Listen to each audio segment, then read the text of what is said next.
This It conference is, will now be recorded. yes, I have 5:10. We start at 5 o'clock.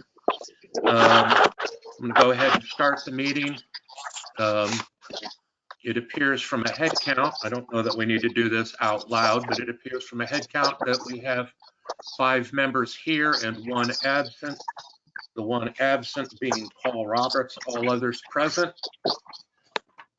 I'm going to go ahead and call the meeting to order and ask if there are any citizens' comments. At this point in time, there are no citizens. Okay. I'll take it by the silence that there are none, and we'll move forward. Arch, would you like to comment on anything tonight before we get rolling? No, sir, I don't have any comments at this time. Okay, we are mindful of being in a hurry and trying to get things squared away. If Shalane shows up later, then I will give her the opportunity to step in and comment. Mr. Chairman, may I just Yes. make maybe if Frank turns his phone down, maybe it's the feedback from our voices mixed in with what's going on the output. It's creating some feedback. It is. Yeah, it is. Frank, if you mute and wave a lot when you're ready to talk, I'll be sure to stop everything to let you in. Is that okay? Thank I you. just turned down the volume. Did that help any? It seems to have. Yeah, it did. Yeah, I'm sorry I couldn't get the computer to work. That's all right. It happens. Okay. As you'll see, and hopefully it helped because it was a pain in the neck to do. What I did was I put what I believe is each of the remaining provisions that we have to discuss on a separate page so that we can address them one at a time. And then, you know, at the once we know what we're doing with them, I can reassemble for effectively a vote on the whole project at some point. But in any case, the first one that I have listed as a potentially contentious one, and I don't know that it was contentious, it's just one that we couldn't figure out earlier. So it still remains. And that is the annexation and disannexation. And Aaron, I'm going to let you kind of summarize some of the information you just recently sent out, because this is a section that Frank had asked a question on, and I knew you were doing some work on. So please, you got the floor. Thank you, Mr. Chairman. Frank had asked the question about the annexations, and I sent him a response regarding Chapter 43. And let me see, Frank, did you? That wasn't in the email I just emailed to you. It was actually in, let's see, Chapter 43, 43.014 of the local government code does allow for annexation of property that is that is owned by the city. There are two provisions of the charter two provisions of the local government code that allow for annexation by cities. One is applicable directly to a type A municipality. The other one isn't specific to a type A municipality. So I believe that the change that you're recommending would be appropriate. Okay, it's still legal. That's what we need to know. Yes. Okay, and I'm sorry, Frank, can you shut that microphone off? I find this extremely distracting. Thank you. Can Can you Okay. guys, We can hear you, but we also Okay. are getting a ton of feedback and squeaks and chirps. But anytime anybody speaks, and it's pretty hard to follow a conversation. in other words, when I speak, you're having trouble hearing it? No, when you speak, it's fine. It's when everybody else speaks, there's feedback. I'm assuming everybody else is having the same issue I am. Yep.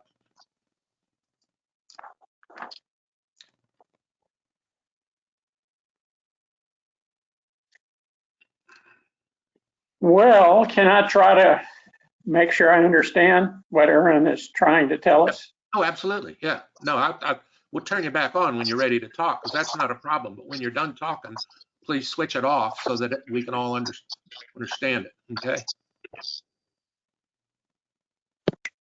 Okay. Apparently, state law allows for the city to acquire property or to annex property that is not adjacent.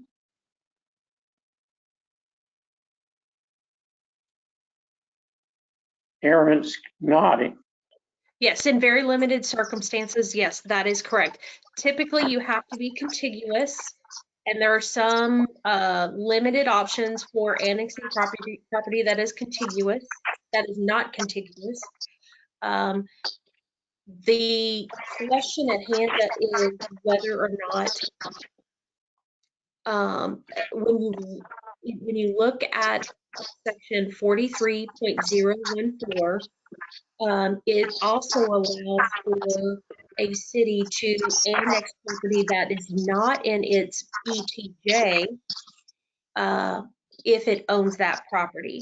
And therefore, one would take from that if it's not in our ETJ, there's a reasonable chance that is also not contiguous. Contiguity is a critical factor for most annexations, but when the city itself owns the property, that is a carved-out exception in 43.314. Okay, got it. Should we leave in adjacent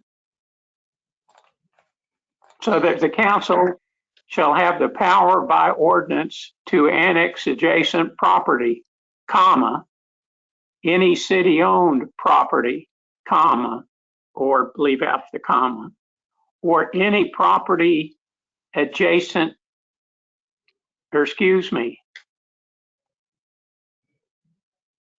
or property that has been exchanged with another city.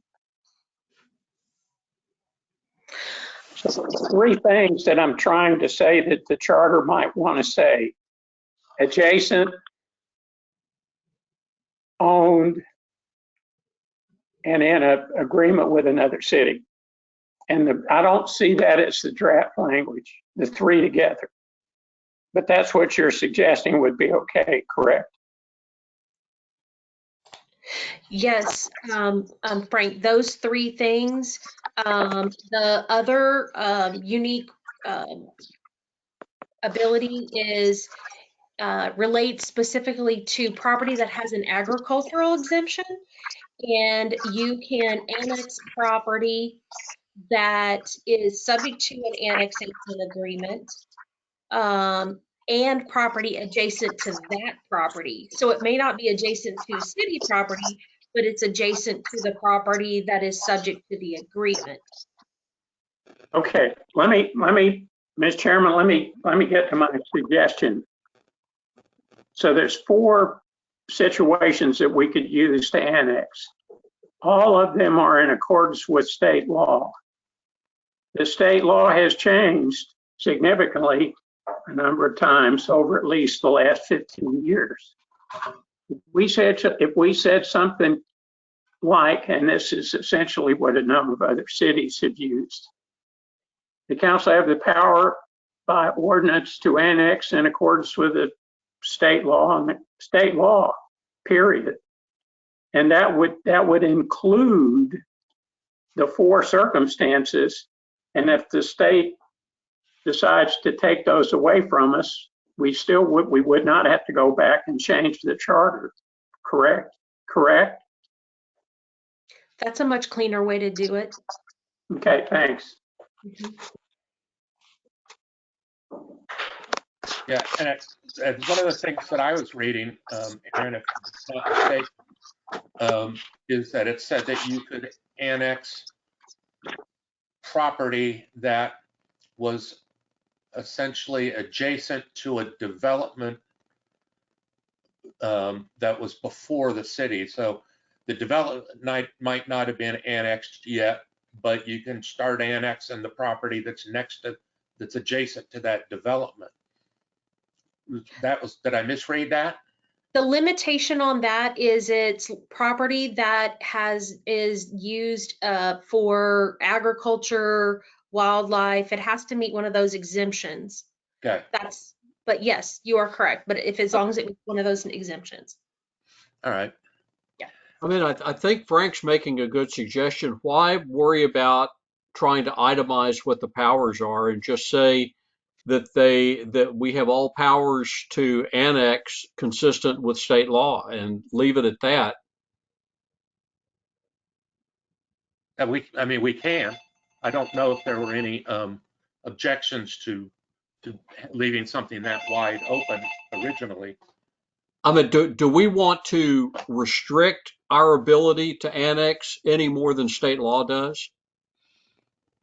I don't have a problem. I don't have a problem with the city having free reign to annex whatever it can under state law.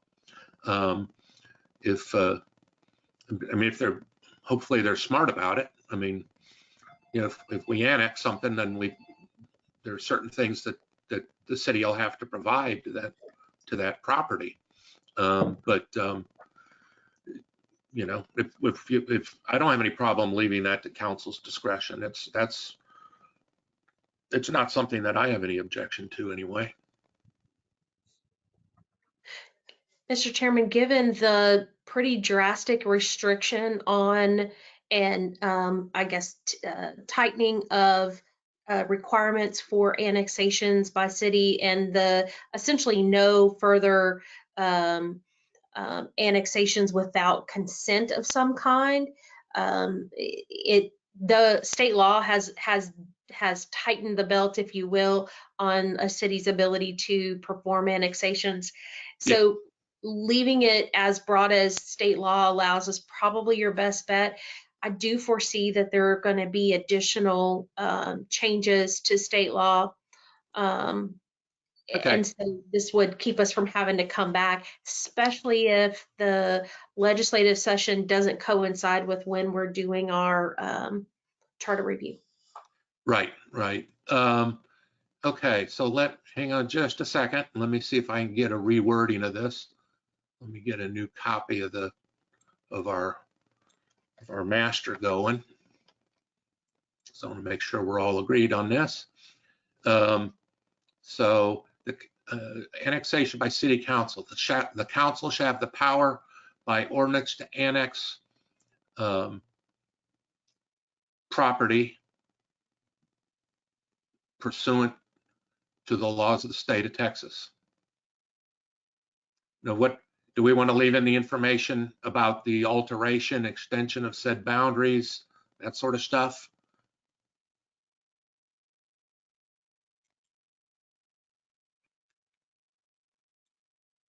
You're muted, Aaron. Yeah, sorry about that. Sorry. Those things exist. That is language that already exists in state law as it is today. What state law says today is that 43.003 states a home rule city may take the following actions according to rules as may be provided by the charter and not inconsistent with the requirements prescribed by this chapter. 1, fix the boundaries of municipality, extend the boundaries of a municipality and annex area adjacent to the municipality and exchange area with other municipalities. So those are the things called out in state law. There are other things called out specifically in chapter 43. So I think your recommendation on that language fix would be consistent. You'd want to leave it in. Okay. Annexation to cities, how the form ordinance to annex leave out, take out the any city-owned property and property adjacent to. To annex, comma,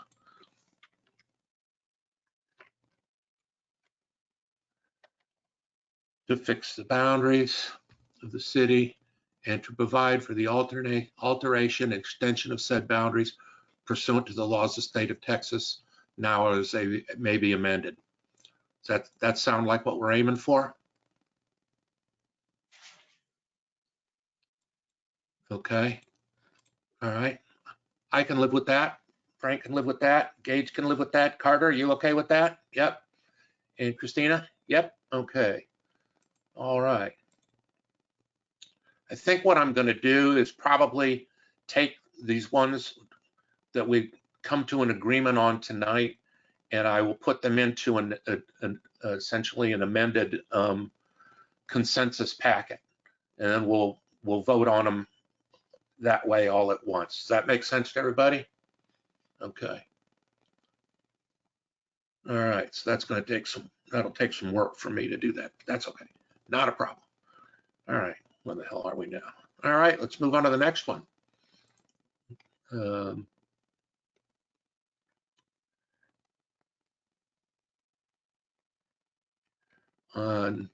2.02, the general powers.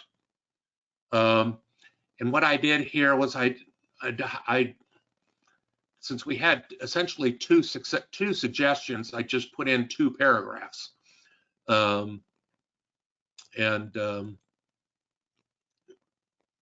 Because there seemed to be a little bit of support for both, but and I'm not sure whether there was any support left once we came up with the second paragraph, but it's still here.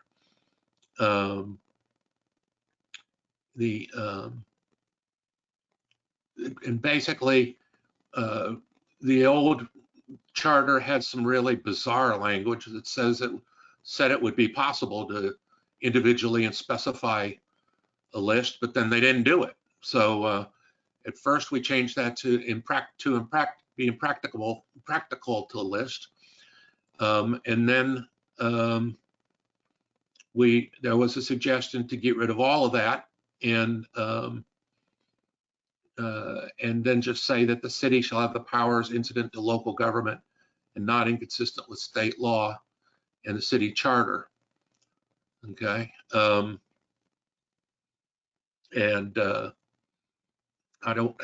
me, the second paragraph seems to be one that sounds the best, I believe, and I think it covers everything. And I don't believe that there's any practical difference between the two. So my suggestion is the one that makes the city look the most literate, which would be the second one. But that's up to you guys. Any comments on either one, Frank? I get it, and I don't think it's bizarre. I like the sentence that you're suggesting we delete. I especially like the idea of leaving in direct and implied.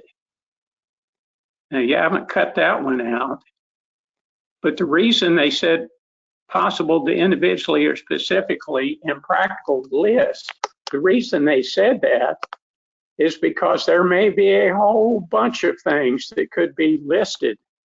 And that's why they didn't, because it was impractical to. Well, they didn't say impractical. They said it was possible to individually and specifically list them. Impractical was our change.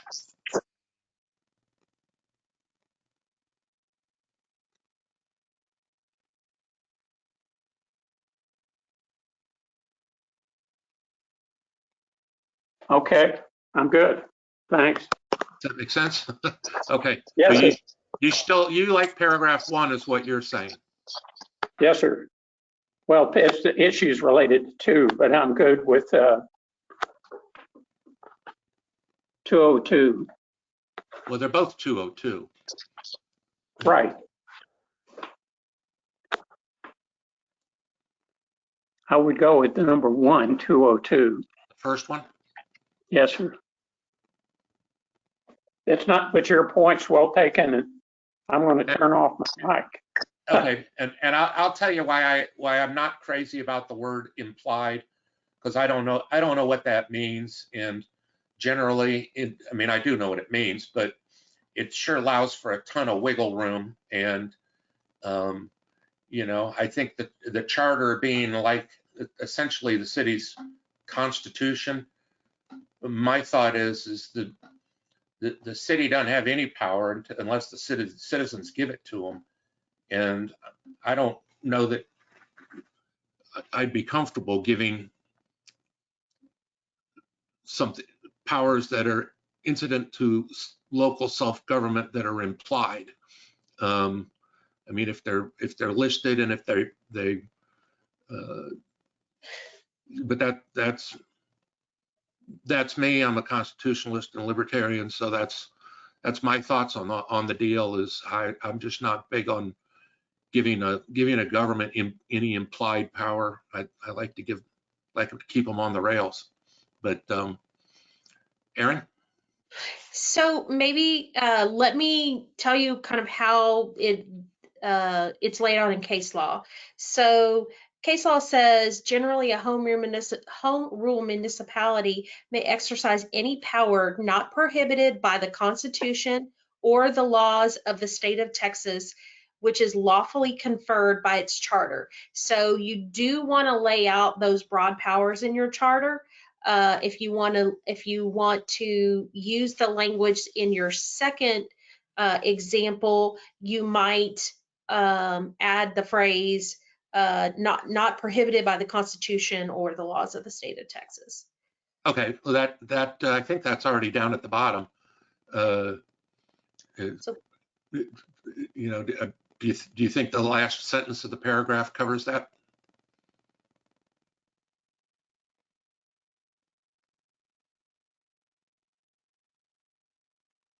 yes.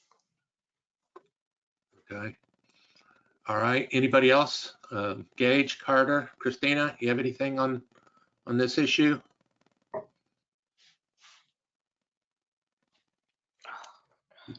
I could live with the language in either one, so wherever we need to go to get consensus is okay with me. Okay. Oh, looks like Paul Roberts has just arrived. Let's give him a second. There he is. Hi, Paul. Welcome to the party. I'm sorry, everyone. No problem. No problem. We are on section 202. Jumping to it now. Okay. Yeah, it's the second page of the packet, I believe. I'm on. Thank you. And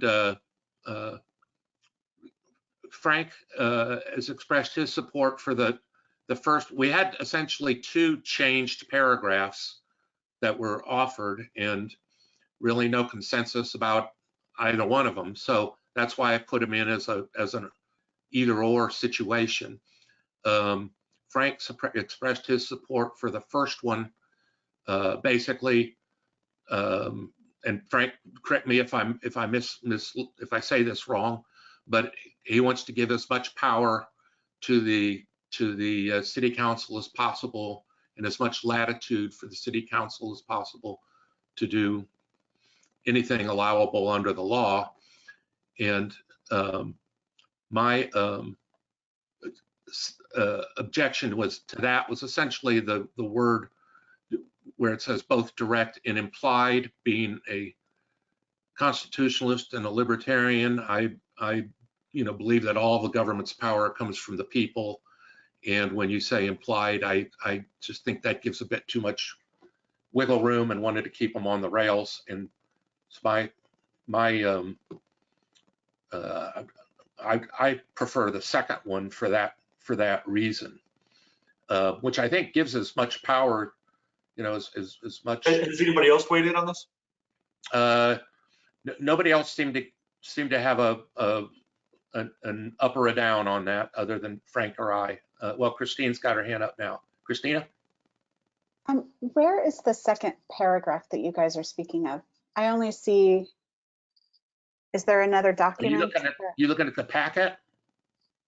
I'm looking at the packet from 6/14. I didn't see anything come in from this meeting.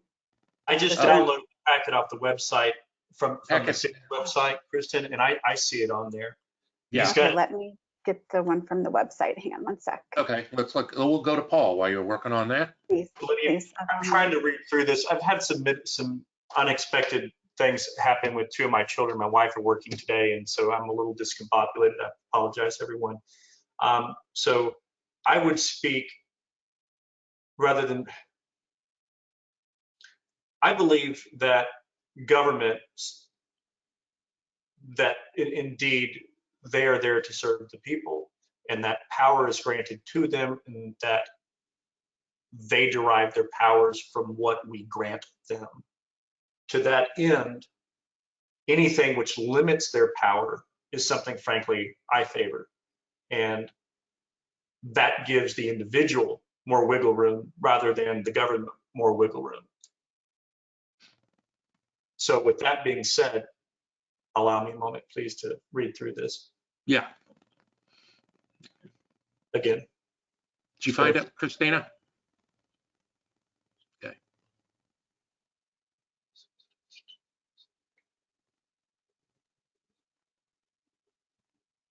I can just tell you, I mean, as I'm reading paragraph 1, I don't like the word implied. I prefer explicit.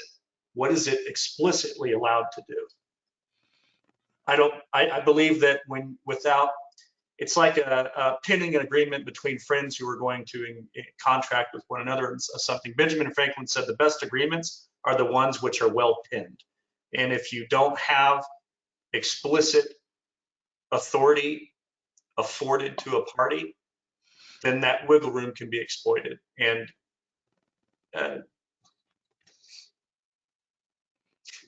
I have a question for Aaron. Aaron, is the term implied commonly used in matters such as this? So this is not unorthodox language then, or it's a normal use of the term implied. So, although I think it's a good idea to kind of isolate each of these sections to help us focus one at a time on the parts where you want to make changes, I don't want you to lose sight on the way the document reads. And in this context, I think it's important to remember, if you look at the current version of the charter, section 2.01, it already has this language in there. So 2.01 says, the city is a home rule city. Accordingly, the city shall have the full and complete power of local self-government and all authority and powers, both defined and implied, that are not inconsistent with state law, and there's a recommended add, or this charter. The city shall further have all other and additional authority and powers now or hereinafter granted to home rule cities by state law, including but not limited to, and it lists things A through N. And then the N being the exercise of all municipal powers, functions, rights, privileges, and immunities of every name and nature except those prohibited by state or federal law. So you have the word implied in section 2.01. You have a list that's there in kind of A through N with the catch-all and N. So it's already there. Frankly, I think 2.02, this is the enumeration of the powers is in 2.01. 2.02 says these general powers are adopted. So it's somewhat of a summary or reiteration of what you see in 2.01. And then, so if you want to focus on 2.02, don't forget what 2.01 says. If you choose to go or recommend the language that's in the second version of 2.02, you might look for internal duplication within that section. I'll say it that way. Aaron, would it be accurate, not inconsistent with state law, to replace the word implied, that the terminology not inconsistent with state law isn't that more or less a qualifier of the section that you just read from 2.01, which brings clarity to the term? I mean, the 2.01, reflecting upon how you just read it, it implies, it implies that the city can do everything the state allows for it. If it can't do it, then it's been challenged somewhere out there, and there's some case law to bring clarity to the matter. So it seems to me like both of these are achieving really the same thing. It's just,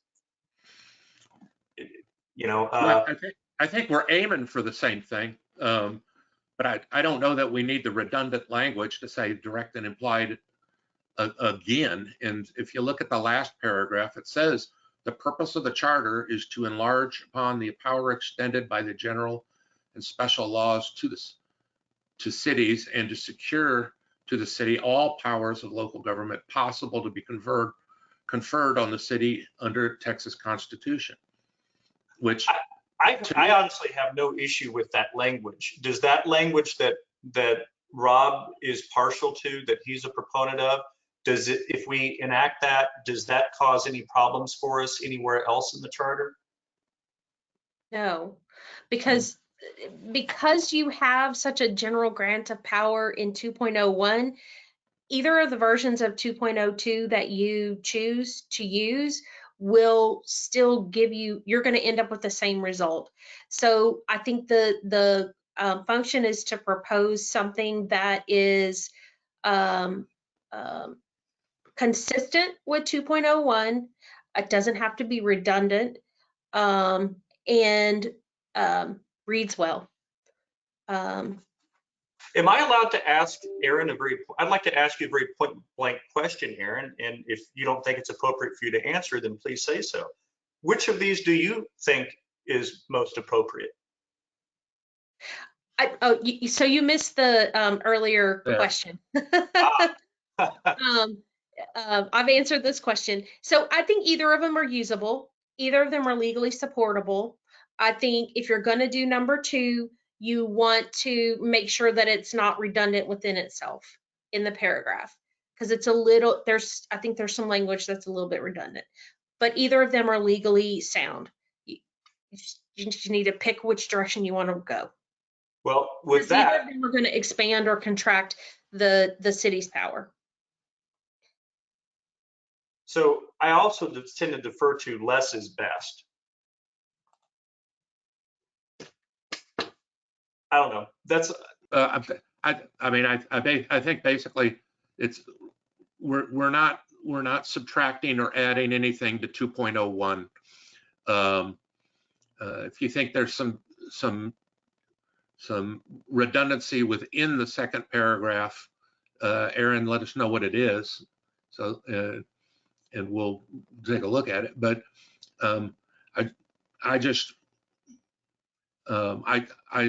I like the way the first paragraph says, you know, when they are talking, or 2.01 says it enumerates them and then has a catch-all, which I think, which is much more helpful when you say implied. Otherwise, implied can be, I mean, implied is up to the implier if on a simpler digestive of that lingo, but and I just, yeah, I just not a lot of the things that have been implied, you know, may have been listed as under 2.01. So, but if there's something inconsistent within that second paragraph that it's not consistent with itself or it's redundant, then I mean, I suppose we could leave off the last sentence by saying they have the powers incident to local government not inconsistent with state law and the charter.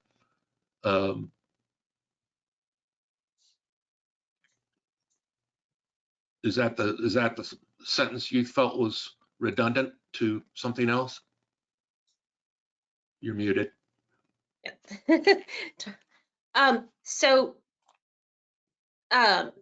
in the second version of 2.02, that second sentence that you've added says the city shall all have all powers incident to local self-government, not inconsistent with state law and this charter, and then it talks about the enumeration of powers herein or any state law making a grant of power or authority to home rule cities shall not be held or construed to preclude the city from exercising all other powers of local government not inconsistent with the Constitution, the laws of the state of Texas, and the reservations to the people contained in this charter. I think that sentence is the same or is redundant with that first sentence that you're adding. I think it's just a further clarification. I don't know that it's redundant because first sentence doesn't mention the charter or the Constitution or the people, although it says state law. But I like the fact that it states that that these powers are reserved to the people. So Everybody else can weigh in. I'm going to shut up. Frank? I think Darrell may be using the word redundant, which you might want to be using consistent or the same. You see what I'm saying? Mm-hmm. You said, I think they're you said- consistent. Redundant means they're the same. the implied language is in 201. Aaron, are you suggesting that if we go with the second option, that we also have to get rid of indirect in 201? No. Okay, No, sir. okay. No, what I'm saying is you have 2.01 and it lays out these enumerated powers. 2.02 is supposed to, meant to clarify, and I think the chairman phrased it correctly, that it's meant to provide further clarification that everything's listed in 2.01 is not exclusive. It is not the whole list. I just think that you have within this section, you state that you have all the powers incident to local self-government direct that are not inconsistent with state law or the charter, and that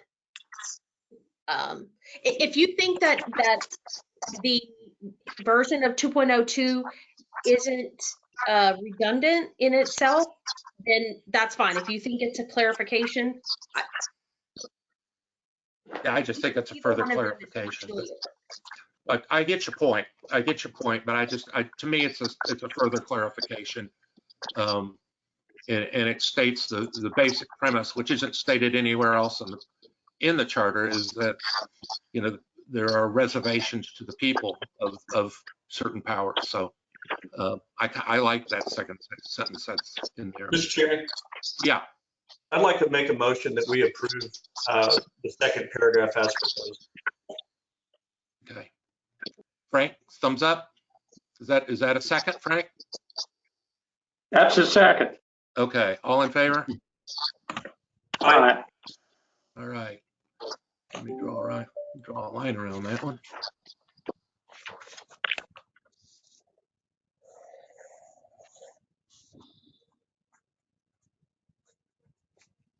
Okay.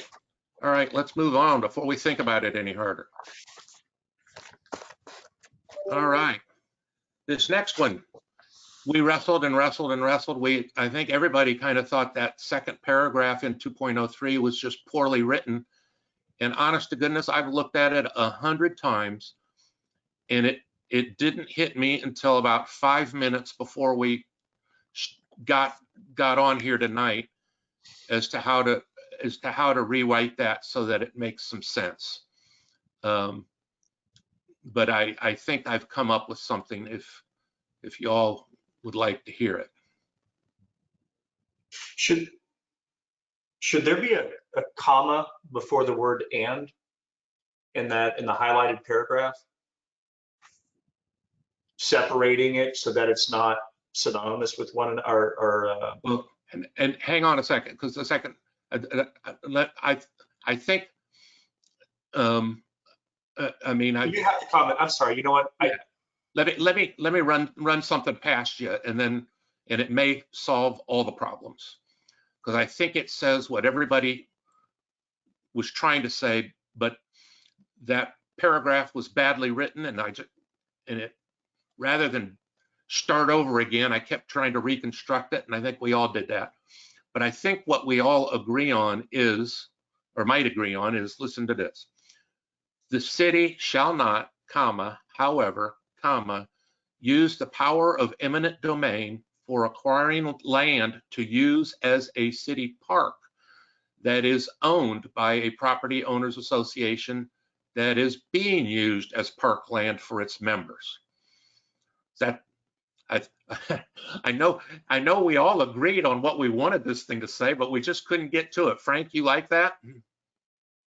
That's a thumbs up on Frank.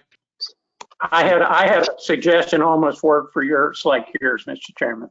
And then that eliminates a whole bunch of commas other than around the city of the word however. And I think that is saying what we all wanted it to say, that we couldn't get to. Okay, let me see if I can copy this. It's much clearer. Thank you for. I was going crazy with that. I hate when that happens. Let's see. We don't have a chat function right now, do we? Or I could put it up and maybe people could see it. We do. We do? Let me see if I can put it up there. It's disabled by the organizer. Let me see if I can enable it. That would be great.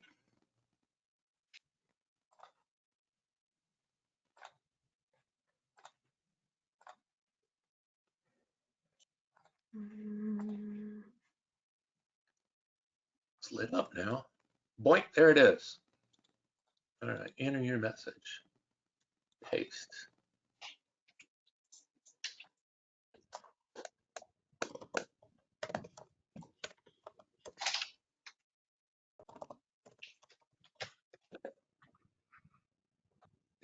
Did everybody see it?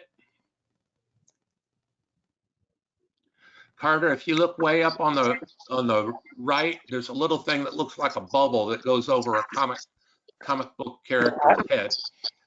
It's next to this spooky looking thing and the two people group thing. It's in between those. If you point at it, it'll say chat. If you click on that, it'll put an extra little window up there and you should be able to read it.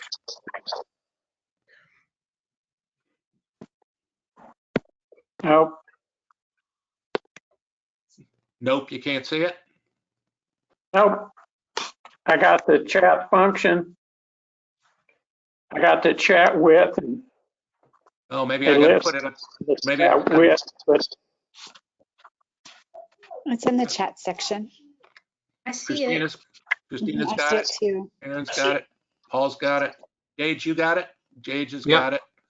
Carter, did you find it? Look for a red icon. I got it. It's good. There you go. I apologize for not being able to wordsmith that any better up until now, but I guess it just wasn't all me. There's nobody else could either. I finally got it. There you go. Okay. Does that language look all right to you guys? Mr. Chairman, may I suggest a minor edit? Yes.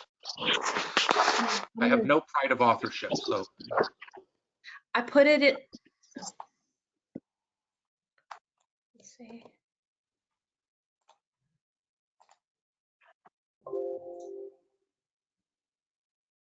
To everyone. Okay, I put it in the chat to everyone so you can see it.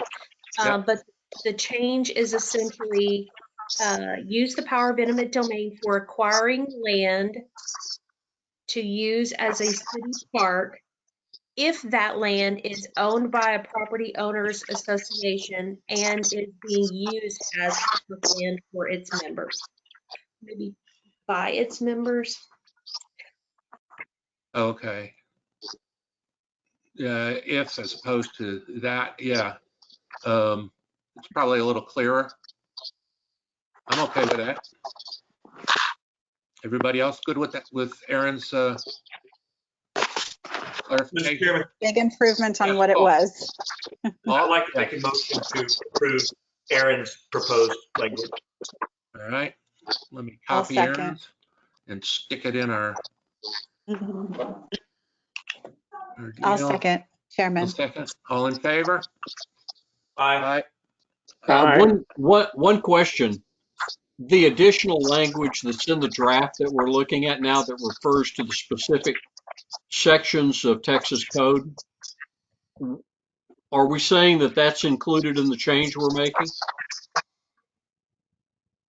No, That is going away. Is that correct?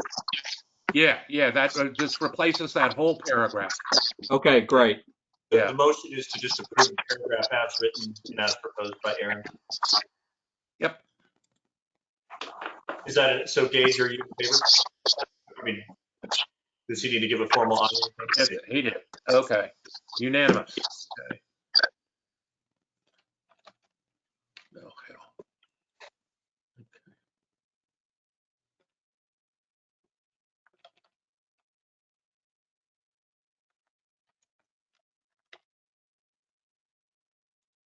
All right. That's done and saved in. Thank you all. Thank you for chat. That was helpful. That's about the first time that's ever been helpful at all in the middle of the meeting. All right. Let's move on.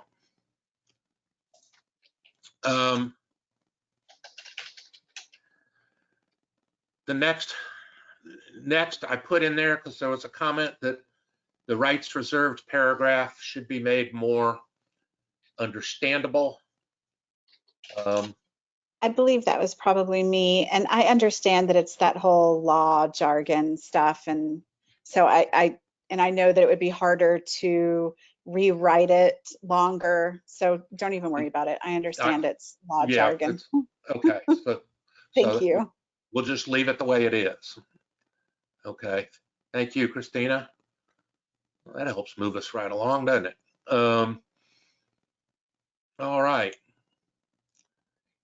On to 3.01. We had a lot of stuff in this one.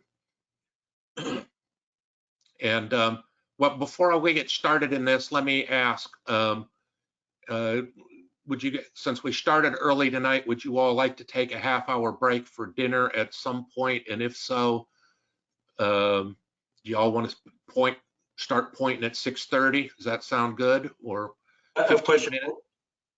Yeah, I know Christina definitely needs to break away for her youngin', right? Yeah, she's got a kid to feed. Yep. Okay. You probably do too, don't you?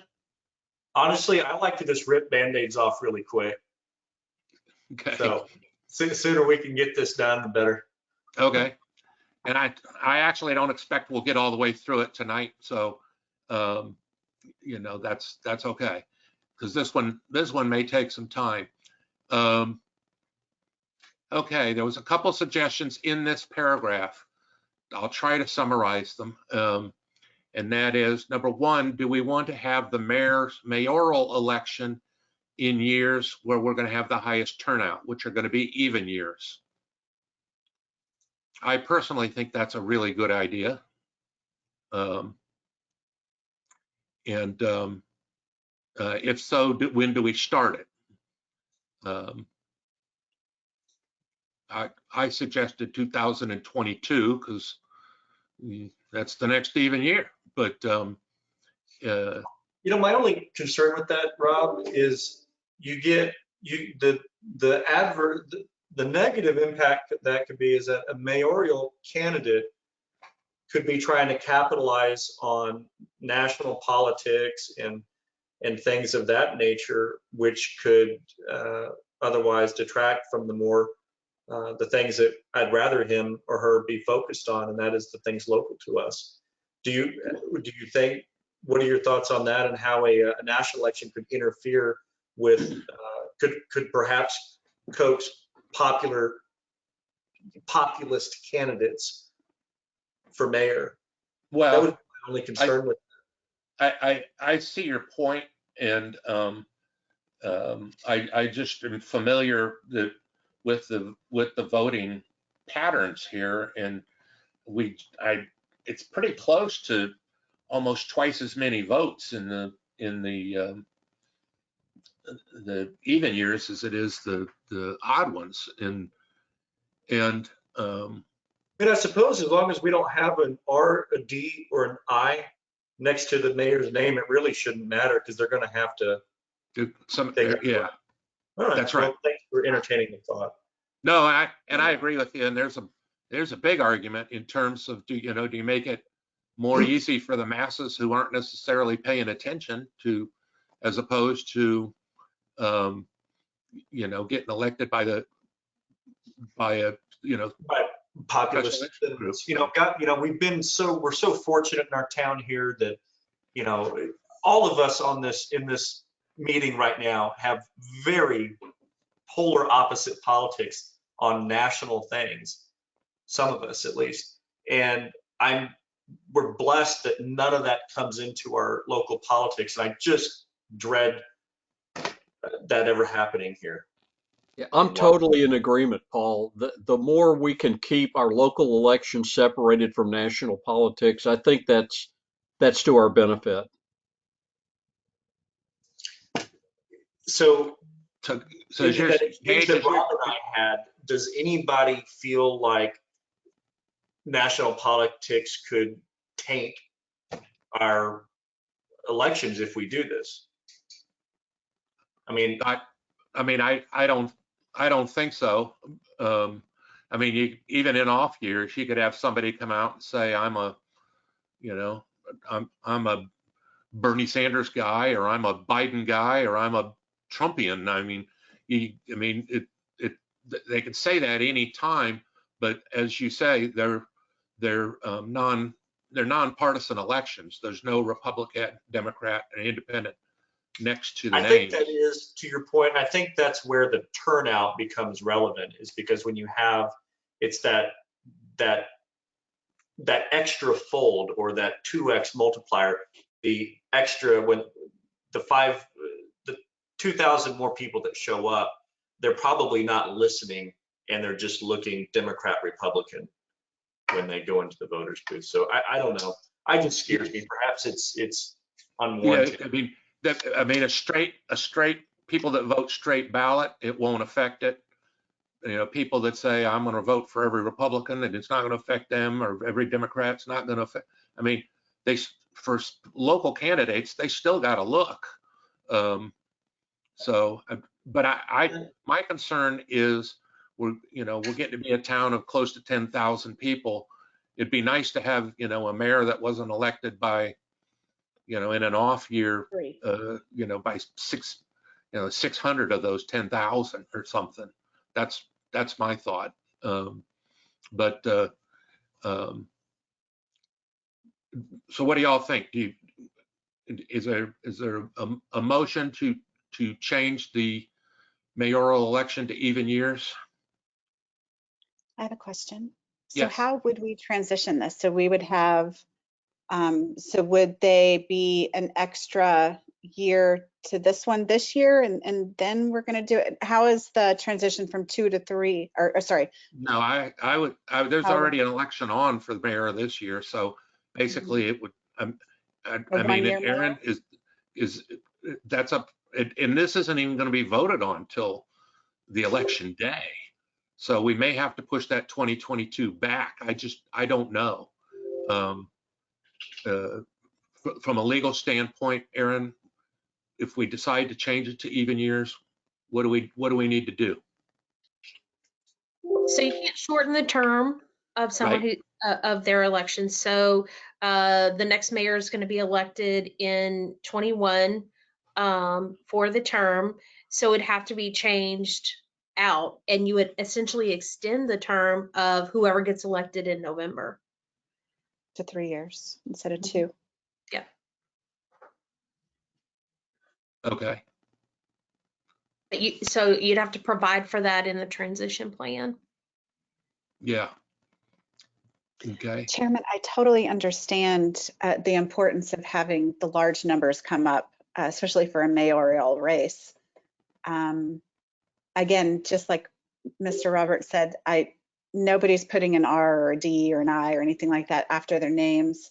I ran during a non-presidential race, and I had so many people writing me and asking me which side I was on.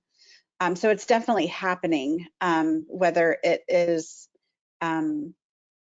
public information or really making a huge decision for people. But I do see the benefit of having a large number of people coming out, especially for our mayoral race. I do see a benefit in that. Okay.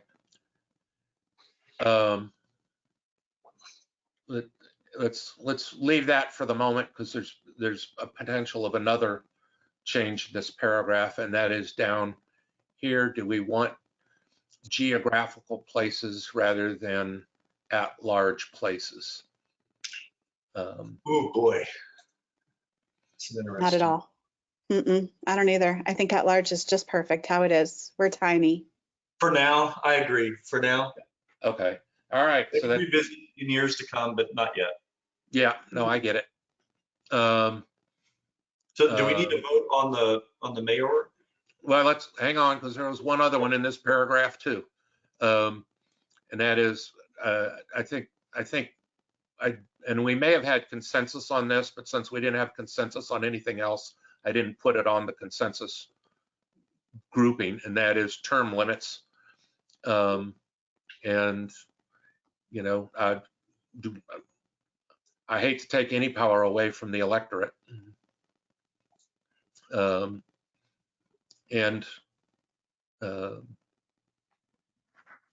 know, I'm not even sure how constitutional term limits are. But Personally, I'm fine with myself, I'm okay on a local level, not having term limits. If, you know, power corrupts, absolutely, right? Until we get to that point where somebody's exploiting that, you know, we don't have another FDR right now where we got somebody running for 3 and 4 terms. So until we get to that point, I don't know, it's not broke. We don't need to fix anything yet.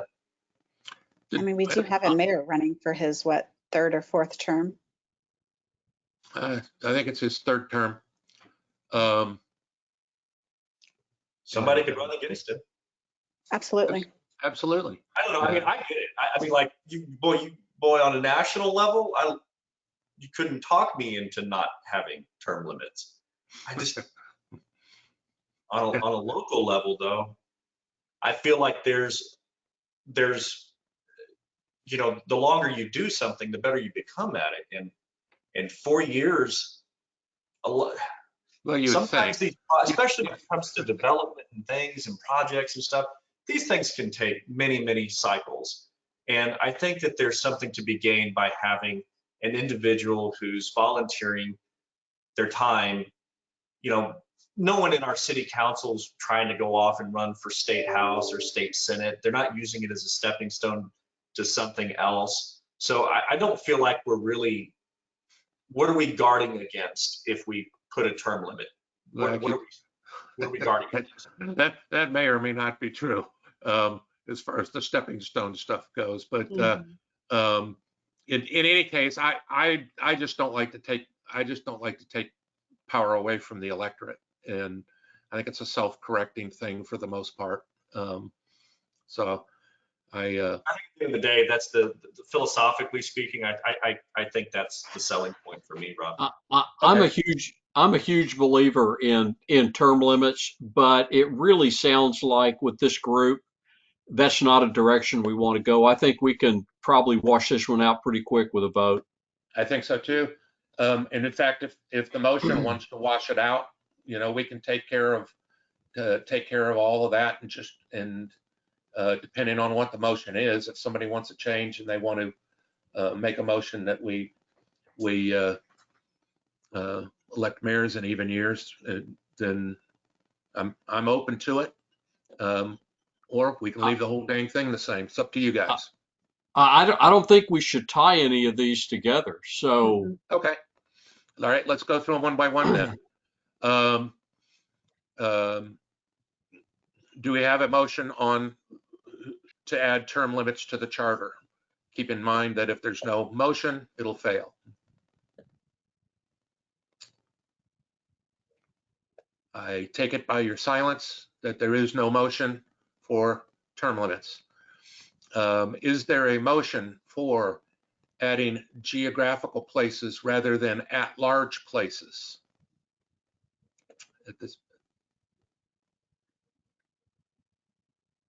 I will assume by your silence that there is none, and that will fail. Okay, do we have a motion to change mayoral elections to even years? I would still like to entertain that debate and see how it would exactly happen. Okay, if I think as Aaron explained it, from what I understand legally, you cannot shorten somebody's term by adding a new requirement. So the way it would work is it would probably have to begin in the soonest in 2024. And if Ed is reelected in November, it will extend his term for 3 years. Or whoever or the mayor Whoever, or if whoever's somebody elected. beats him, it'll extend their term for Yeah. 3 years. So personally, just for me, I think there's more to lose by having the mayor elections running during national election cycles. So for that reason, and that reason alone, I would be against it. So I'm just putting that out there. Okay, so no, you want to make a motion to leave it the same? To leave this entire paragraph exactly the way it is? We can do that? Now, I understand that some of you may disagree, and it is what it is. Yeah. So I'd make a motion that we leave the election cycle for the mayor as is. Okay, that would affect, you can do that, okay? Is there any second?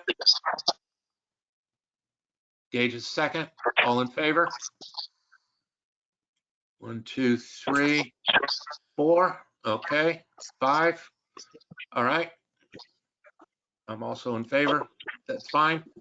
Now, unless I've lost my mind completely, that means we will leave these 3 paragraphs, the entire section 3.01, as is, and make no changes to it. Is that?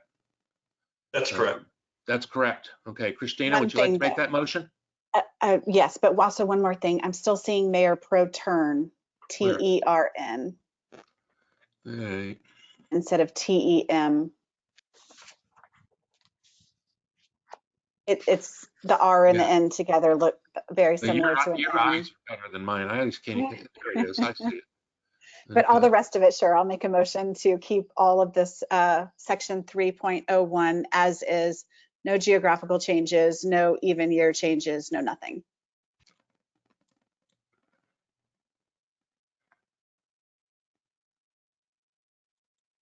Oh yeah, those are 2 letters. They're so darn close together. I can't. All right.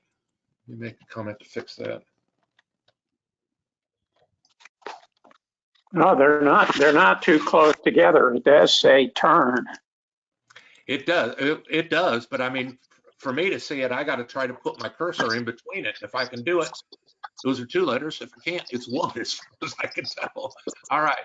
I'm sure that was Do we totally have a second to, Word Christina's doc to motion PDF. to leave Article 3.1 alone, not make any changes? Is there a second? There's not a second. Tell me what changes you all want to make, because we just went through each of them and nobody wanted to make it. Oh, I'll second. Okay. Thank you. All in favor? Aye. Aye. Okay.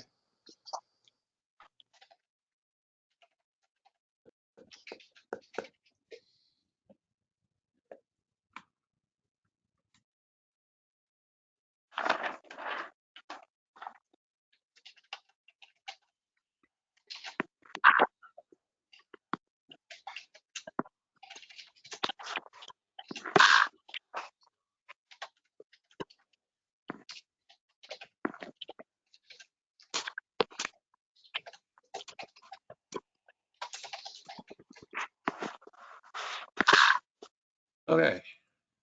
What's next? All right, judge of election qualifications.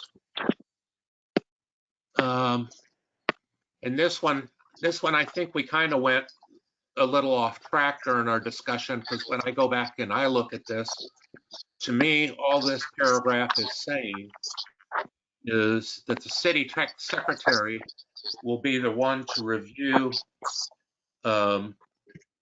applications to be on the ballot and make sure the person meets the qualifications. But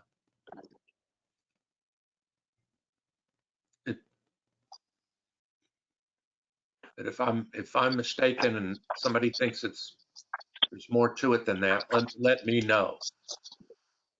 I have a question. Yes. The original 3.03 was just that one sentence, which I totally agree that the city secretary should be listed instead of the council. But where did that second sentence come from? No member of the council will act as a judge of the election and dispute in which that member is or was running as a candidate and will be subject to automatic recusal on any dispute involving that member. I don't recall where it came from, but it was proposed, so I put it in here. In my mind, that we're not talking about the judge of the elections. We're just talking about the judge Qualifications. qualification. Which I agree, the city secretary instead of the council should totally be that. Yeah. I mean, the council can't pick who's running against them. That makes no sense at all. So we can end this paragraph after the first sentence, or let's discuss the second sentence. November will act as judge of the election. I believe there's another, isn't there another section in here that covers election judges? Yes, there is. Okay, but that's where that ought to go in my mind. But okay, Frank, I noticed you got your mic on. What are your thoughts on this? I'm off. I can't get back. You froze. Yeah, your picture's frozen too. How do we fix that? Sign off and sign back in again? Sign out of the meeting and try to come back in again. Sign off. How to get back. Okay. I'm stuck off. Mr. Chairman? Maybe we can bounce you. Aaron, can you throw him off? And let him check back in. He can be dismissed.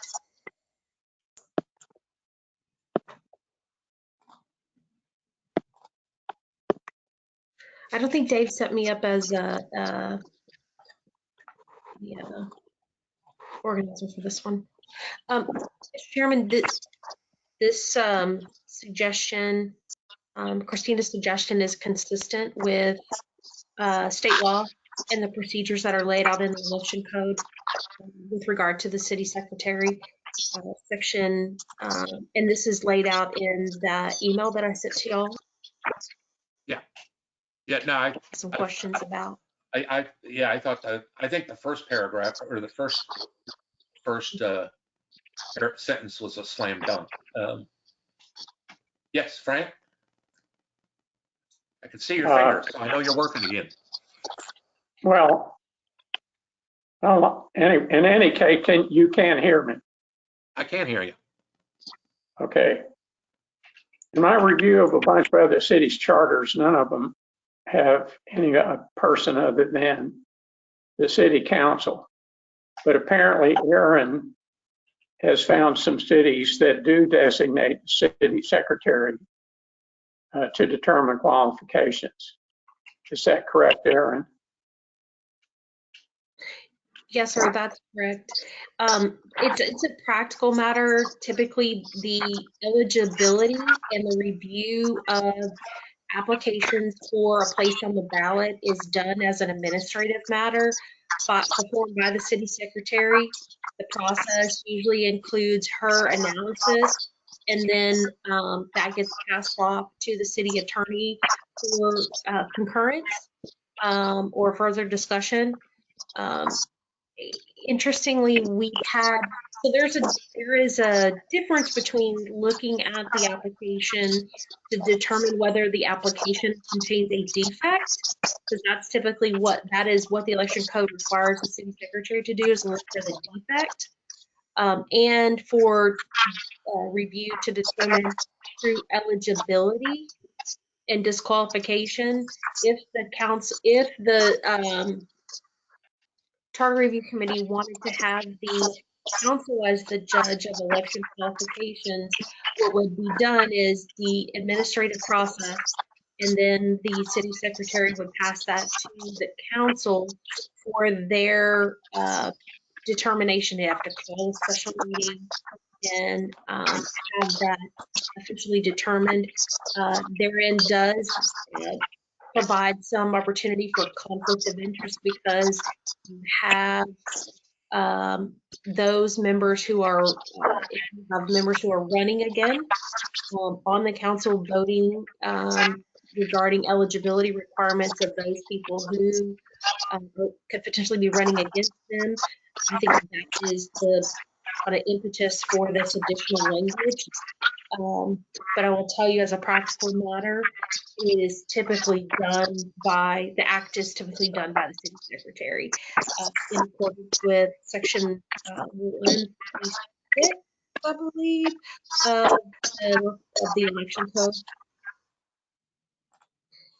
Yeah, Aaron, my point, and it goes to an editorial statement that the chair made. I couldn't find any cities that used the city secretary. They all used the same, pretty close to the same statement that's in our charter. So that's, but I think you said in your email that some cities do have the city secretary as the judge of the qualifications. Is that correct? Frank, can you turn off your mic while she answers? Because particularly in long answers, it's very distracting. Okay, so my email lays out that the review of a candidate's application for defects in accordance with Election Code Section 143.006 calls upon the city secretary for that review. That is distinguishable from the determination regarding an election judge regarding qualifications. That is typically called out in city charters as the city council. In Lago Vista, we've had several occurrences where there are defects in the application for a place on the ballot, and the city secretary has sent letters to those candidates saying you have a defect. There's a notice component involved. We have not, based on my discussion with the current city secretary, and she's not aware that one happened in the past where there was an issue with eligibility requirements, and i.e. qualifications of the candidate itself. So technically the eligibility of the candidate would have to be determined by the council in accordance with our charter today, and that is more consistent with the way other charters read. My suspicion is that I don't know that I have ever seen a city council meeting where there was a discussion about qualifications for of a particular candidate for an election. Now, it may happen, but I just haven't ever seen it. So there's, I think, a disconnect between the way city charters read and the way that process functions, because the election code calls out the city secretary to do most of that work.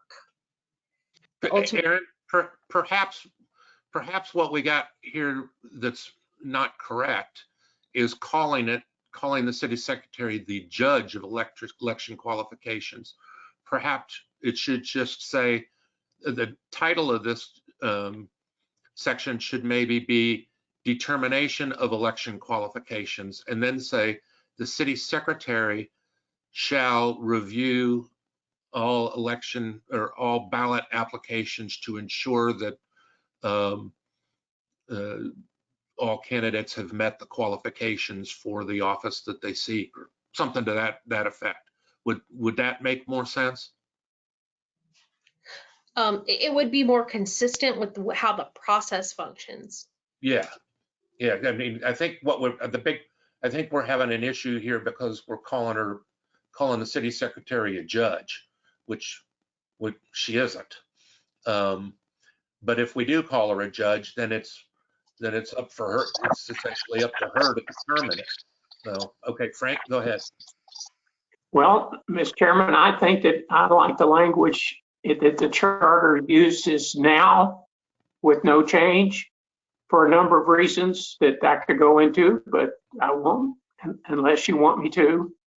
And fundamentally, I don't think there's another city that has the city secretary listed in the charter as the person who determines the qualifications for members of the council. They're all and I've looked at about 10, and they're all written almost exactly the way ours is. Mm-hmm.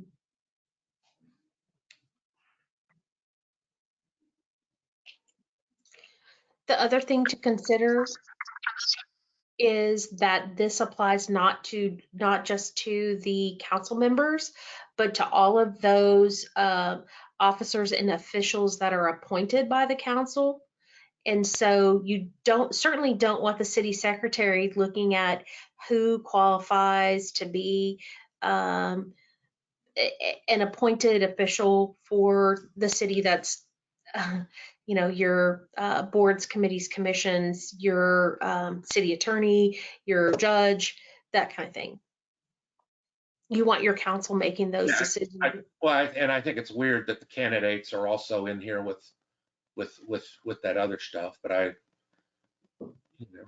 assume somebody wrote this for a reason back in the day. It's just okay. Do we have a motion to change or a motion not to change?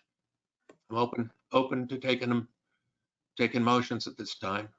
Unless there's other discussion. Christina.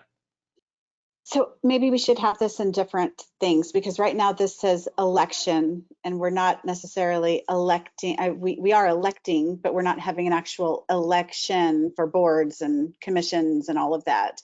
So maybe we should take out about the boards and commissions. I mean, it's not even in there, but I understand how it could be assumed, I guess. But I would have a big problem if I was running for city council and the council was reviewing my qualifications, especially because if it's a city council, which that's the one that we're in right here is city council. We're in city council Article 3. So yep. So that is different. And if you only have to, in order to run for city council, you only have to not be in arrears and live in the city and da da da da da. So it doesn't take a whole lot of qualifying, So I would be a-okay with having the city secretary shall be the judge of the qualifications of all candidates for city council, because that's the subject that we're in right now. Those are the only elections that we have at this point. Exactly. I like the change of city secretary as opposed to city council. I would find it a conflict of interest if they were deciding that I was not qualified to do it because they didn't want me to run against them or whatever. That is kind of messy. So I would be a-okay with putting the city secretary shall be the judge of qualification. Okay, Frank? Yeah, Christina, I get your point. Somehow the city secretary wouldn't have that problem either.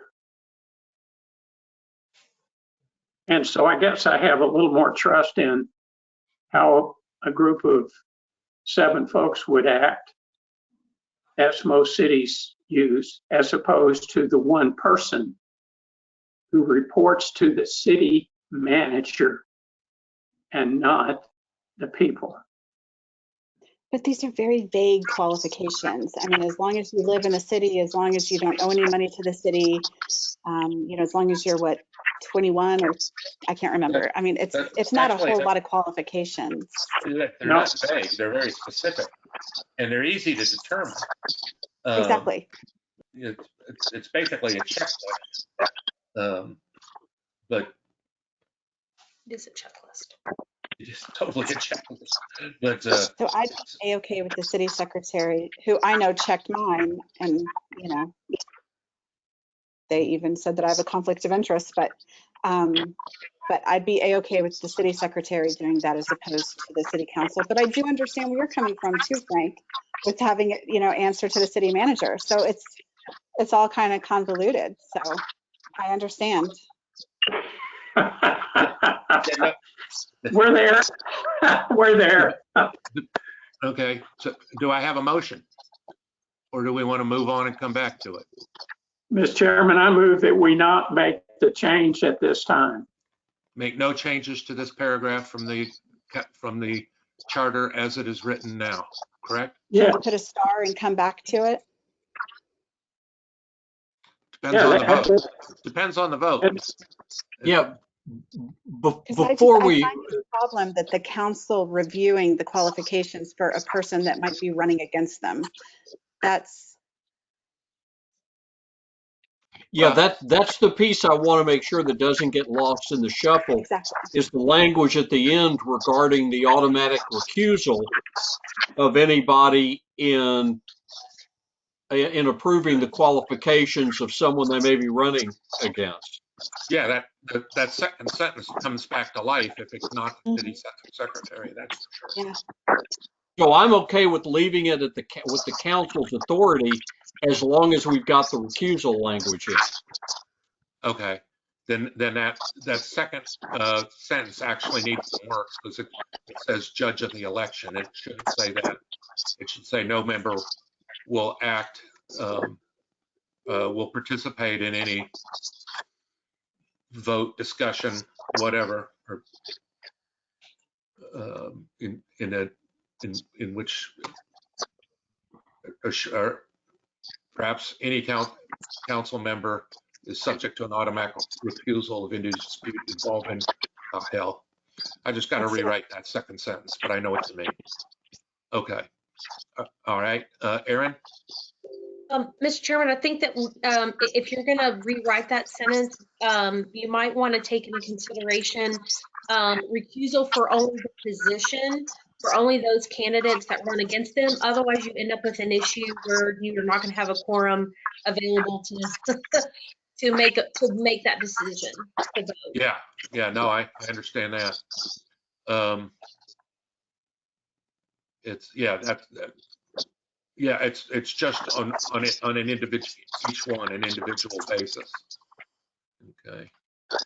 Mr. Chairman, I'd like to withdraw my motion and make Okay. another motion. All right. I would move that we make the changes to section 303 as described by Mr. Hunt, and that language be brought to us at our next meeting. Okay. Any second?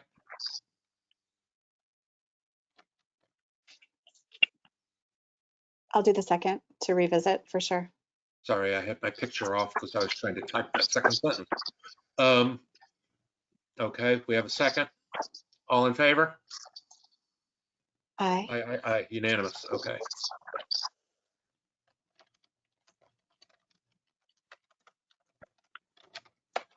Let me make a quick note so I don't forget to change it. All right. That's fine. Let's move on to the next one.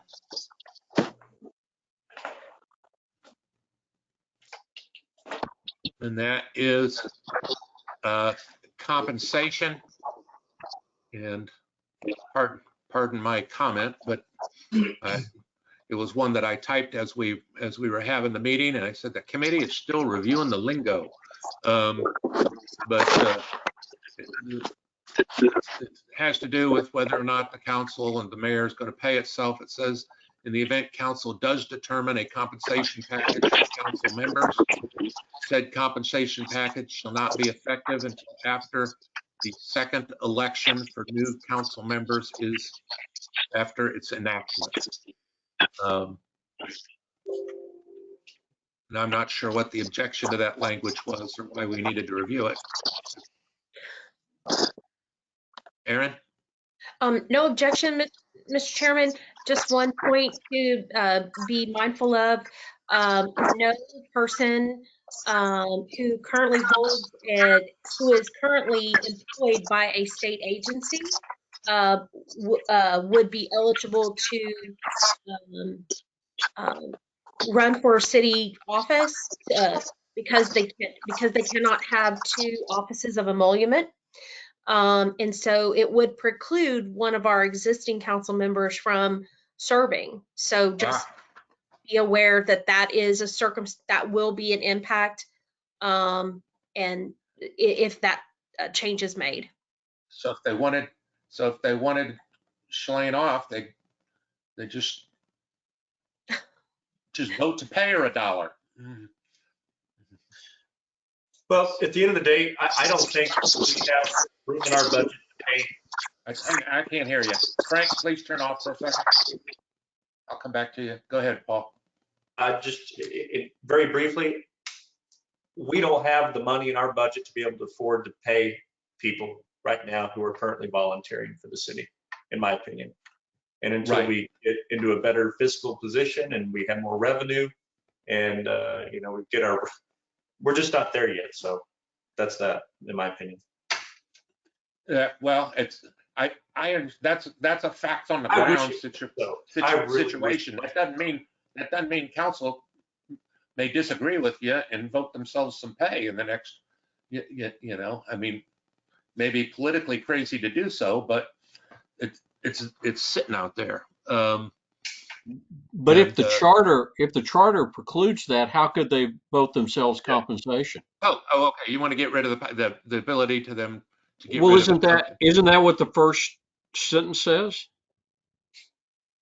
It does say at some it does future say date that determined by may ordinance. at future date determined by ordinance of compensation package. So this So the is just question is, protecting. go ahead, Christina. Sorry. No, sorry. So this is just kind of saving us from them saying, yeah, let's go ahead and give us compensation starting in 2022. Well, the whole point of the second sentence is for them not to be able to vote themselves a pay raise without having to go through an election between when it goes into effect and when they vote for it.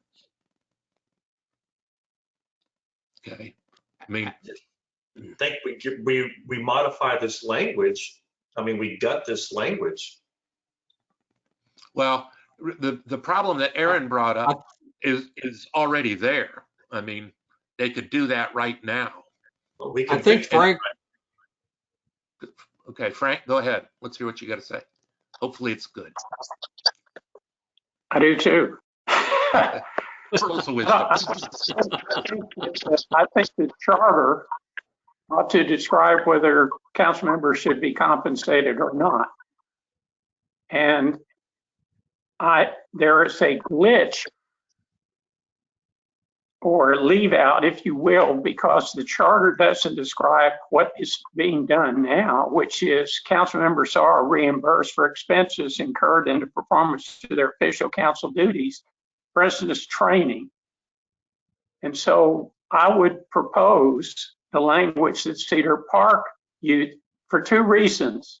One, not give the council the ability to compensate themselves, but there's going to have to be a charter amendment to enable that. In other words, the council cannot be compensated unless the citizens decide they're going to compensate them. That's fine with me. So we amend the charter to get compensated.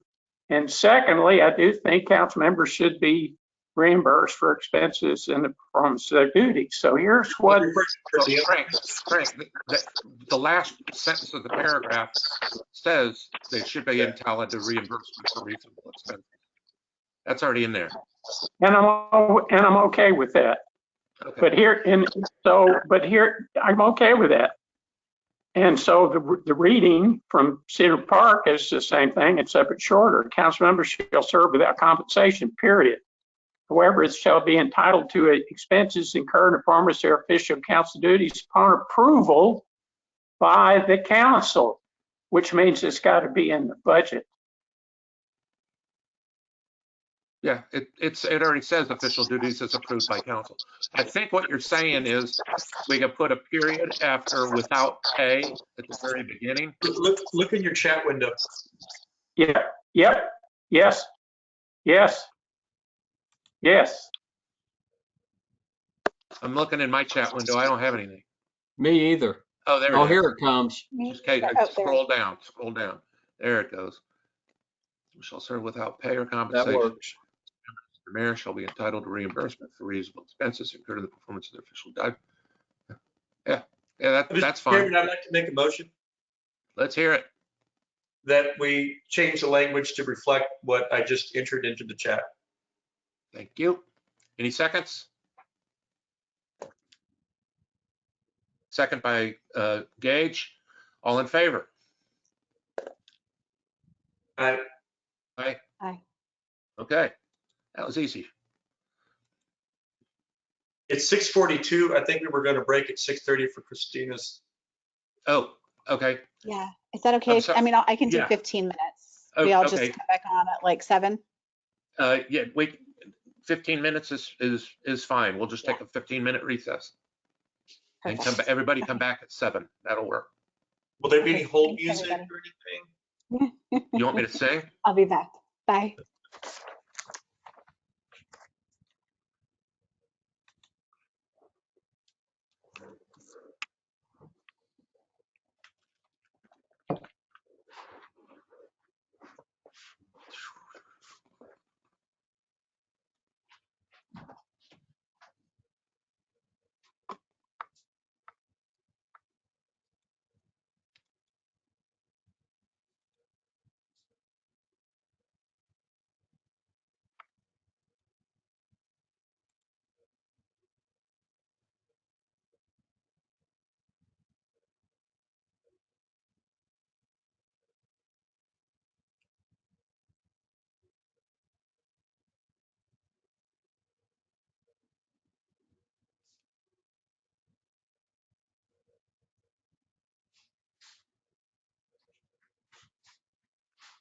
We're in recess till 7 if you want to take a break there, Frank.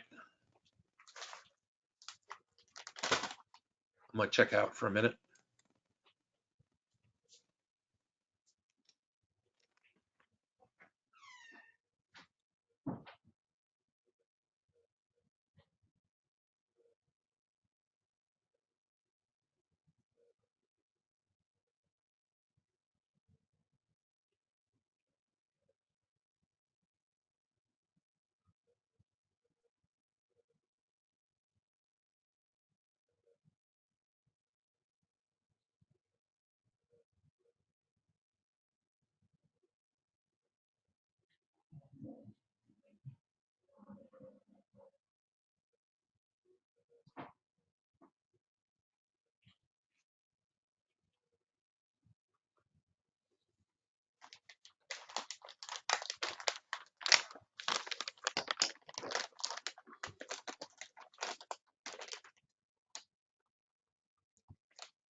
Gage, we hear you eating your chips or your pretzels.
No, baby. No.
Well, I've figured out the absolute worst food to have when you're in a Zoom meeting.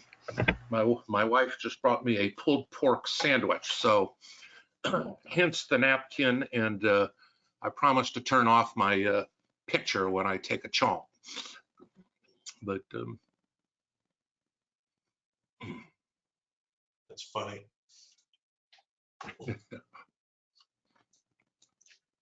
I'm sitting over here tearing in this bag of pistachios from Costco. ah,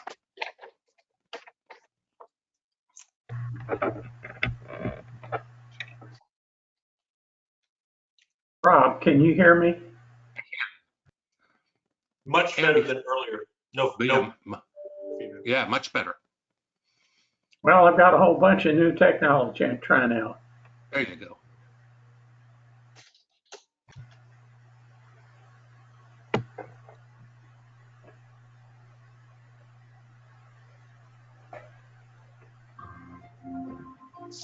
While we wait for the others.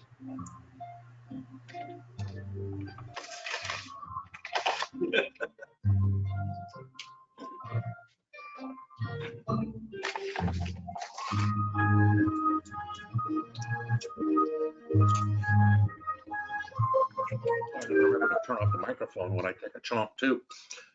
Okay. Sorry about that.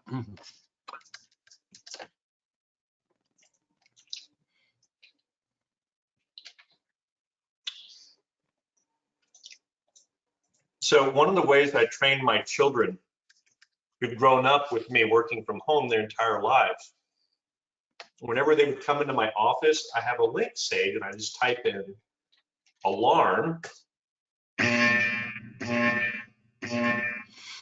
Yeah. Works like a charm. When they're crawlers, wife will come running in and grab them, call them back out.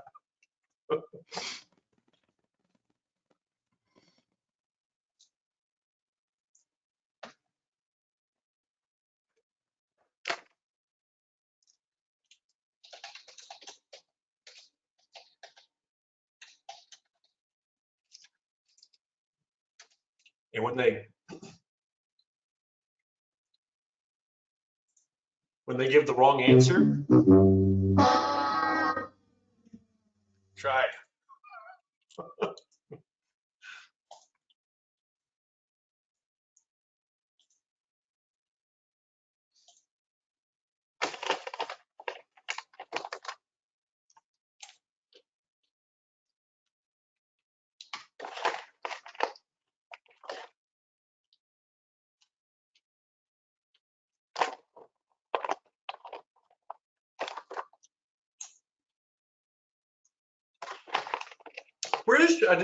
Where is Shalane now that I think about it? She tied up with work?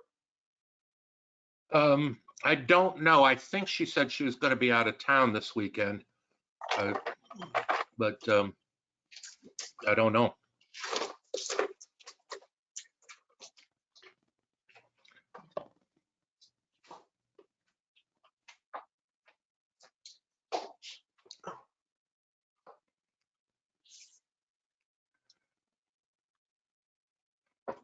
All right, we're waiting on, just missing Carter.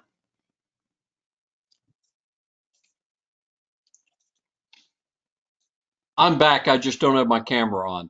Let me see it. It looks like he signed all the way out.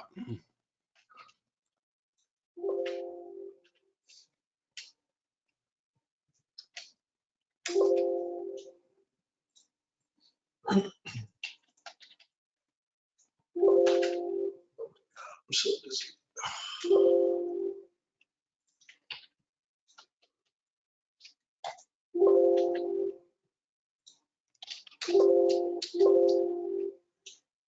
I'm here too. I'm just going to turn off my camera until everyone is back so you don't have to watch me eat. That's what I was doing as well. All right, we'll give him another minute or two.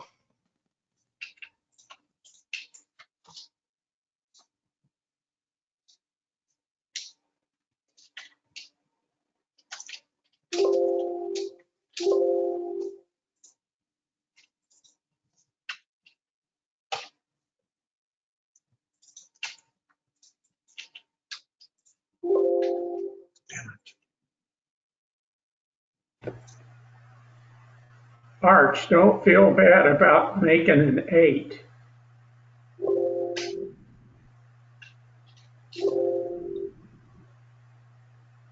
What was that? I missed that. Oh, Oh, Arch. yeah, Arch.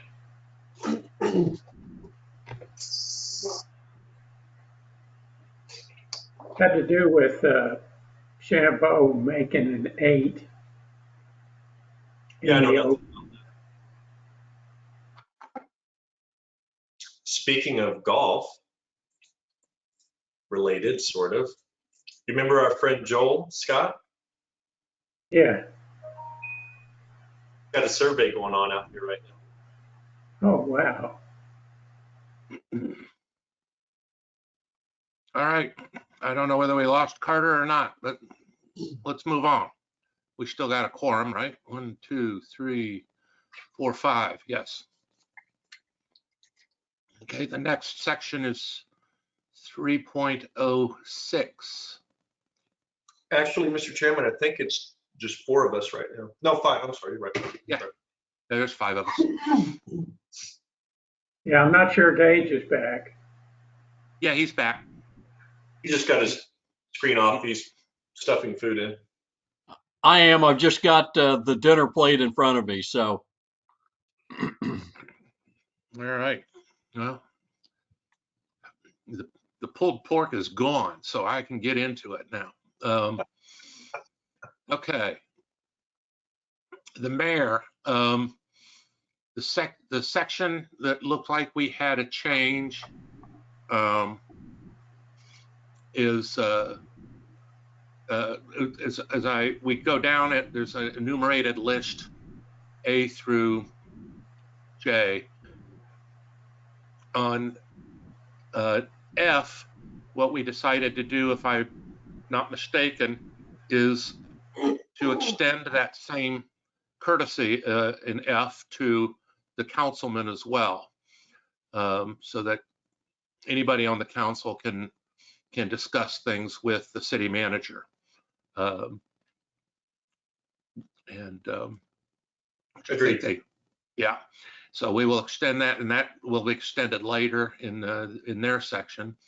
And then in G, there was, and this I think was Frank's suggestion, where we add after the word meeting, a sentence that says, in the event an agenda item is deleted by the mayor, it shall be noted at council meeting that it was so deleted and why. I'm good with that language. I think it's a good add.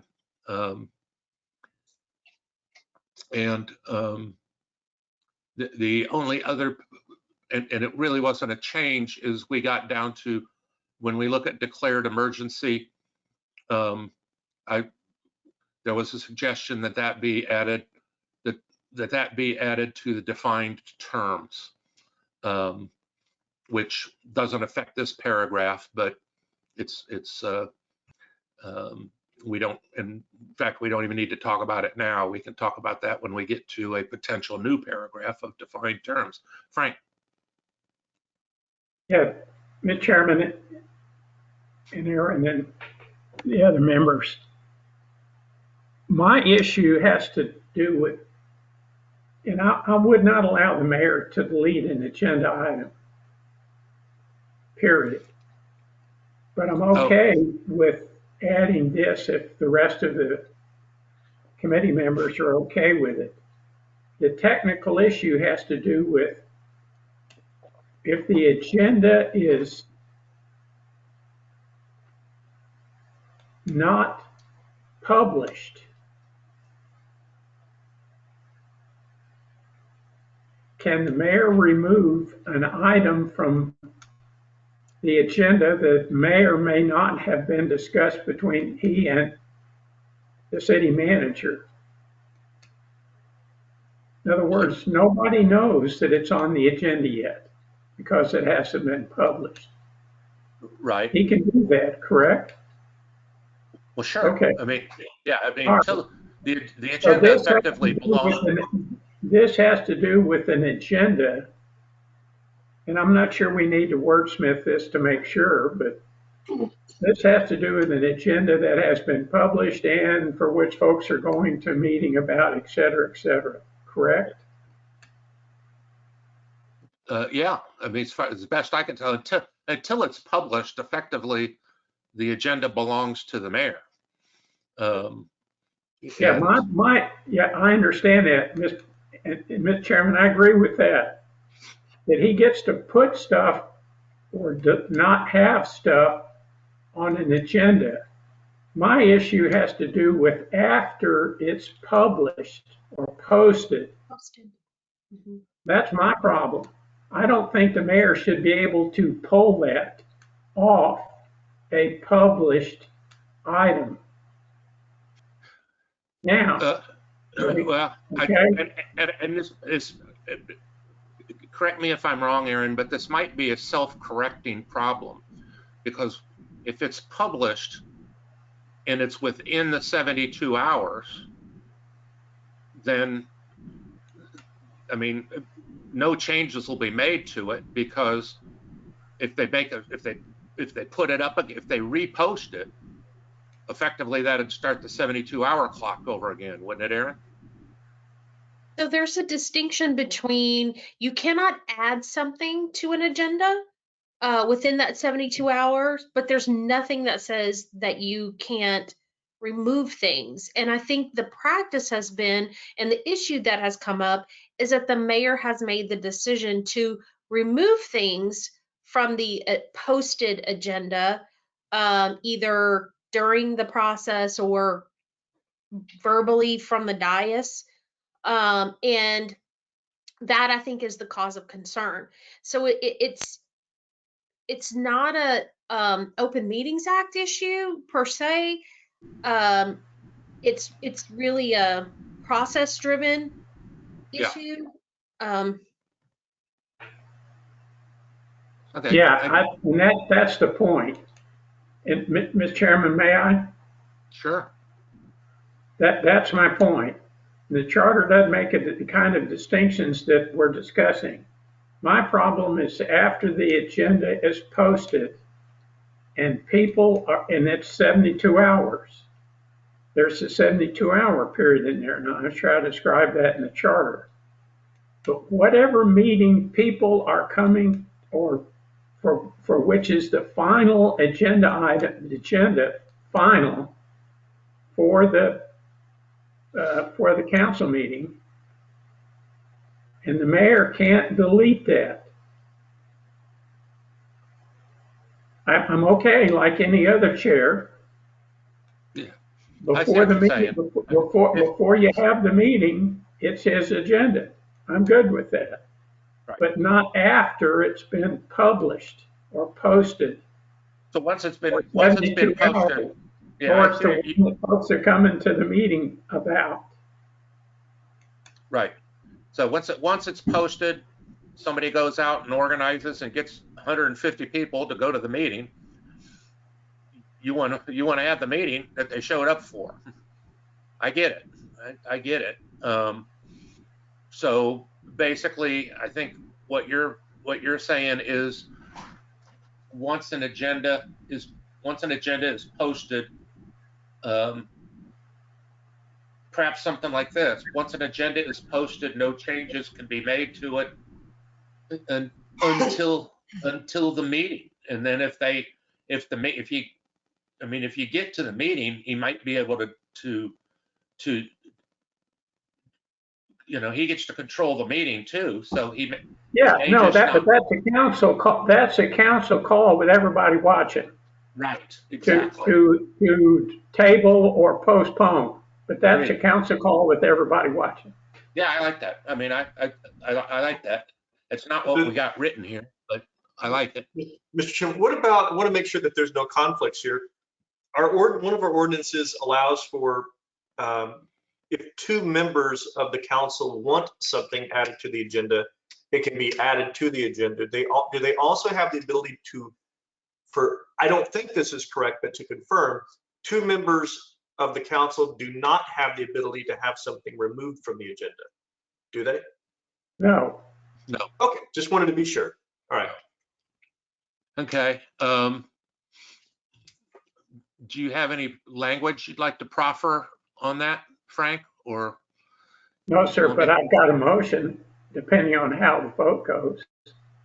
okay. Well, It'll be similar to the last motion I made, because I don't. Mr. Chairman, maybe we should ask if folks agree with the idea that the mayor can't remove items from a posted agenda. yeah, yes. Okay. Looks pretty unanimous. Okay, Christina, Might I make a motion? hang on a sec. Christina? Is the first part of number 8 kind of something that is obvious and doesn't need to be listed? The mayor may require any item to be included. I mean, he's the one who sets the agenda anyways. So I don't know if number 8 really needs to. Well, I think that's what it's, I think this is where we're saying he sets the agenda. Okay. Because I'm all about it with Frank too. Once something's posted, he cannot delete it unless he comes to the meeting and states why. And definitely, obviously, keep the 2-member person in there as well at the end. Okay, so basically what we're going to add is something to the effect of once an agenda item is posted, it may not be deleted until the open session of the meeting. And we could even quote the Open Meetings Act. I mean, No need to. I think it's silent on deleting stuff. Frank? Mayor, it appears to me that the mayor, not yet. No. Mr. Hello. No. Are we okay? Oh, well, anyway, Mr. Chairman, I think there may be a consensus that we don't want the mayor to pull items. But we don't have the exact language, so I would move. But hang on, before you move. Okay. You do want him to be able to pull them at the meeting, in open session, in front of God and everybody. If he's got No. if he's got the guts. No, Well, that's no. what you, I don't want the mayor to be able to pull it at all. alone, Gotcha. period.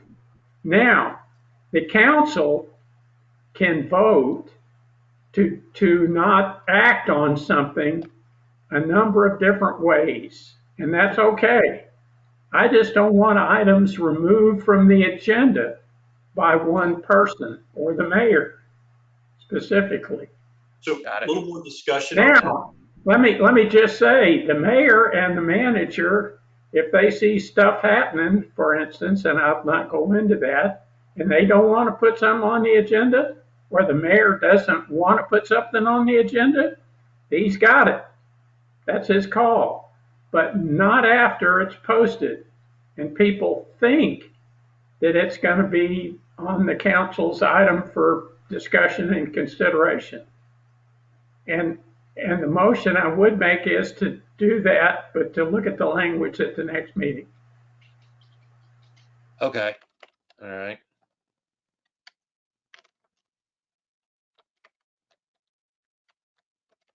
So discussion. Sure. Thanks. So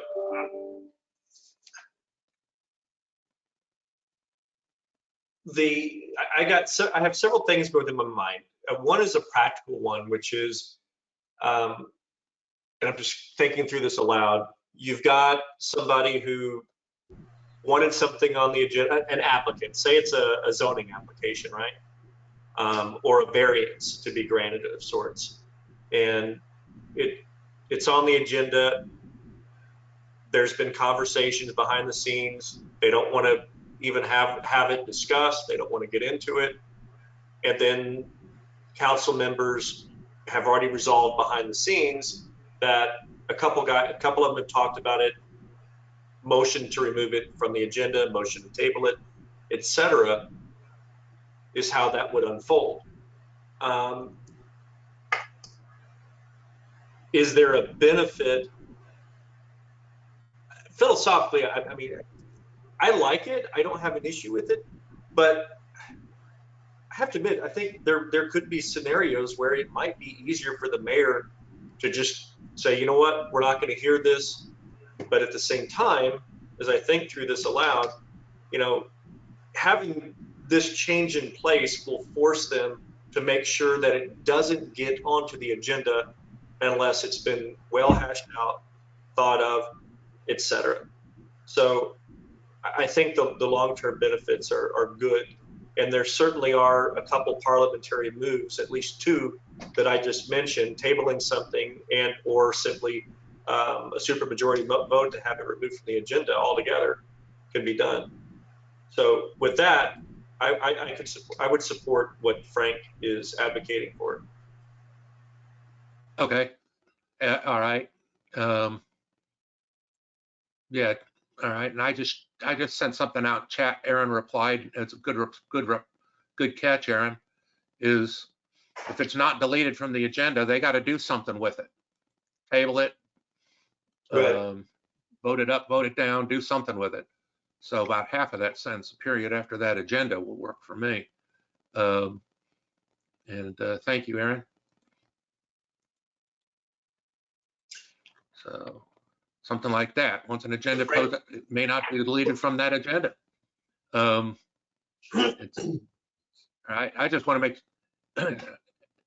I just like to make sure that that's heard in open session rather than. Yeah, that's true. Do we need to put a caveat in there that, you know, so here's a scenario. Well, if it's on the agenda for public comment and discussion, it's going to be an open session anyway. What I don't want to happen is it get discussed in executive session and then they come out of executive session, you know, all right, you know, we just discussed why they don't want to have it voted on in the regular session and why it needs to be tabled. Well, that'd be an improper executive session discussion. Right. Well, I'm sorry. I want to, Yeah. may I interject, Mr. Chairman? in theory, you could have an executive session discussion if they have a legal question about the issue. If there's a pending legal issue, they ask my advice, or whoever your city attorney is, they ask for legal advice. And based on that legal advice, they determine, hey, this is not ready for discussion or deliberation. They would then go back into it, come out, and someone would have to make a motion to either table it or postpone consideration to a date certain. Right. But We've seen that- it's I've seen still that happen before. before. Yeah, and with everybody watching nowadays, and folks keeping them honest, that they're going to say, well, why? And Erin generally comes out and it says what they did in executive session to the best she can. So, I think there would probably be, there's a legal issue and we got to postpone it or something. You get some sort of an explanation, I would think, rather than nothing. I mean, but So we're all in agreement. I guess we just need Frank to make a motion. Yep. Question, Mr. Chairman. Yeah. Well, no, let me make the motion, and then we'll see how far it gets. I move that we amend Section 306 with language that the committee will consider at its next meeting that disallows the mayor from pulling an item from a published agenda.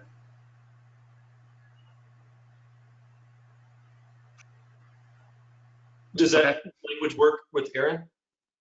Then I'd like to second Mr. Robbins's motion.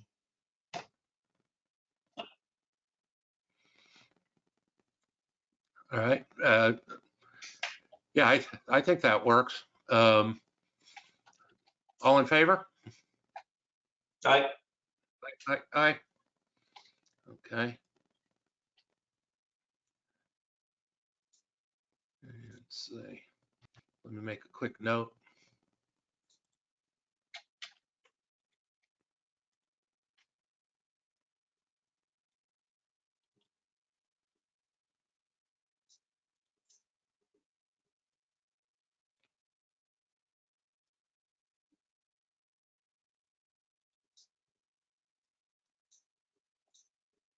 Well, he's making notes. This doesn't, I'm not trying to say that some of the stuff that's happened in the past, that the mayor made the wrong call. I'm just suggesting that we ought not to do it anymore. Yeah, I think it's, nobody's throwing any stones. I mean, sometimes it's hard to get 25 people to show up, about an issue, and they show up, and then heaven forbid it gets moved to a later meeting. It's Yeah. Okay. All right. I've got my notes. All right. Let's go to the next issue. We will save the declared emergencies for a potential paragraph, a discussion on a potential paragraph to add definitions, defined terms anyway. Okay, 3.08. At one point, there was a discussion or suggestion or discussion to remove regularly scheduled council meetings from 308. My recollection of that is that there was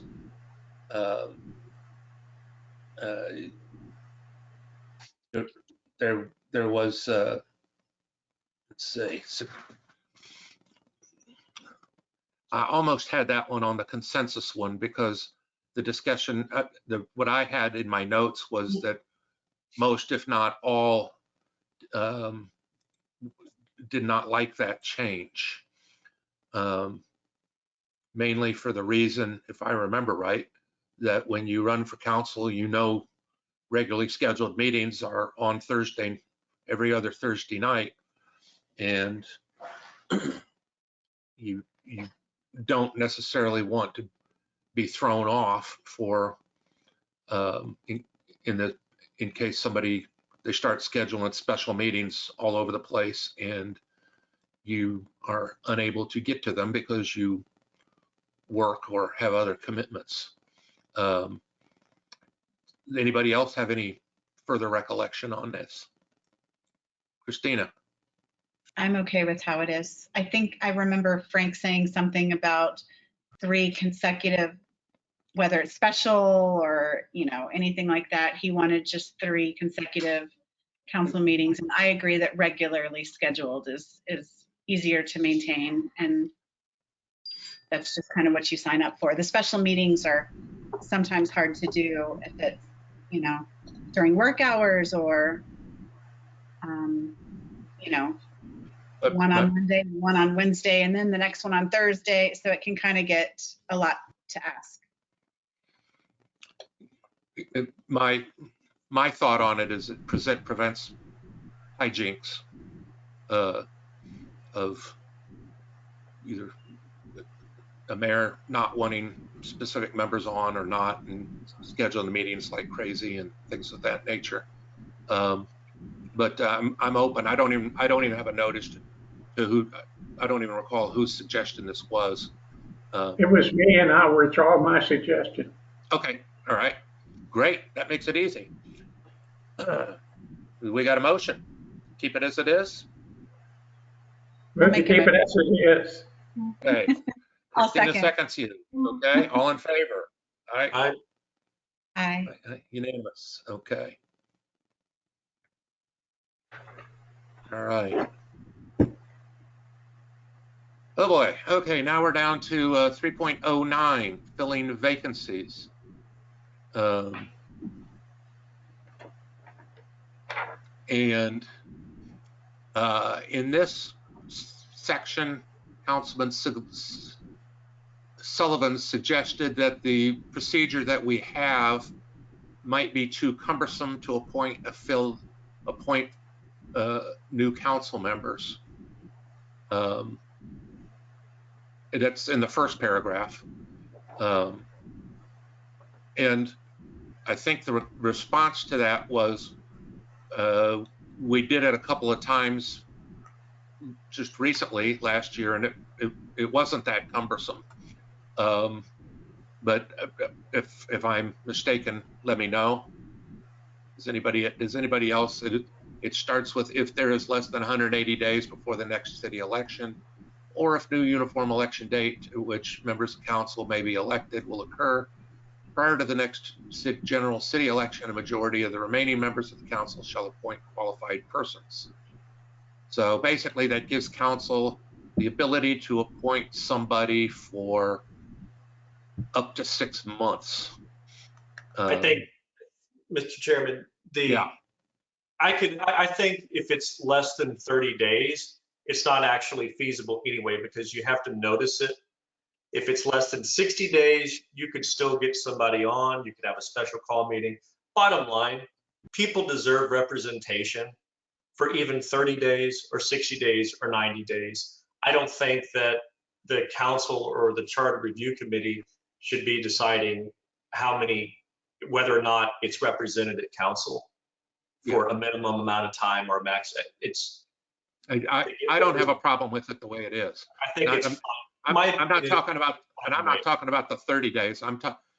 That wasn't. Right. I don't think there needs to be any stipulation. I think Mr. Sullivan's suggestion is noted. Thank you, and no. All right. Anybody else have anything other than this, Ms. Lucero? I mean, I just have I mean, who's to say that they don't get one of their friends up there? And it's just, They will. They will. right. Yeah, they will. But it's only for 6 months. It's, as we said before, it's out in front of God and everybody. And if they, if it changes the voting dynamics and they start to go crazy, there will be an election within 6 months. So then if appointing one of them gets 4 of them thrown off, that because they pointed him, then that's that's obviously something that could be brought up during the election. But at some point, there has to be a cutoff between the appointment. I mean, the only other suggestion would be to try to have a quickie special election, and that takes time, effort, and money. If you get that close to an election, I mean, the mayor can just not put it on the agenda. It's when he's not putting it on the agenda for 3 months in a row or 2 months in a row. But when Right. you're 30 days out, I mean, I would be surprised if the mayor went out of his way to try to fill that vacancy. Aaron, doesn't the vacancy have to be filled within 30 days of the seat being vacated? So there's your minimum time frame right there, right? That's the So minimum. basically 60 days out or 30 days, depending on how you interpret that. Well, no. It says less than 180 days. So yeah, but you got to get it noticed, and well, So if you're 30 days out from the election, nothing's happening. correct. And if it's, but there is one issue that just popped in my head as we're mentioning all this. It says if there are less than 180 days before the next city election, it's 180 days. When does that time clock start? From the resignation, from the vacancy, Vacancy. It's all declaration from the vacancy, from the date the vacancy is declared. And Okay. typically that happens, can be the same day or shortly thereafter. And that has to do with when it's accepted. Right. So Now, on the I mean, form that it's in. okay. All right. Okay. So basically, we're not making any changes to the first paragraph. That's what I'm hearing, correct? Thumbs up. Thumbs up. Great.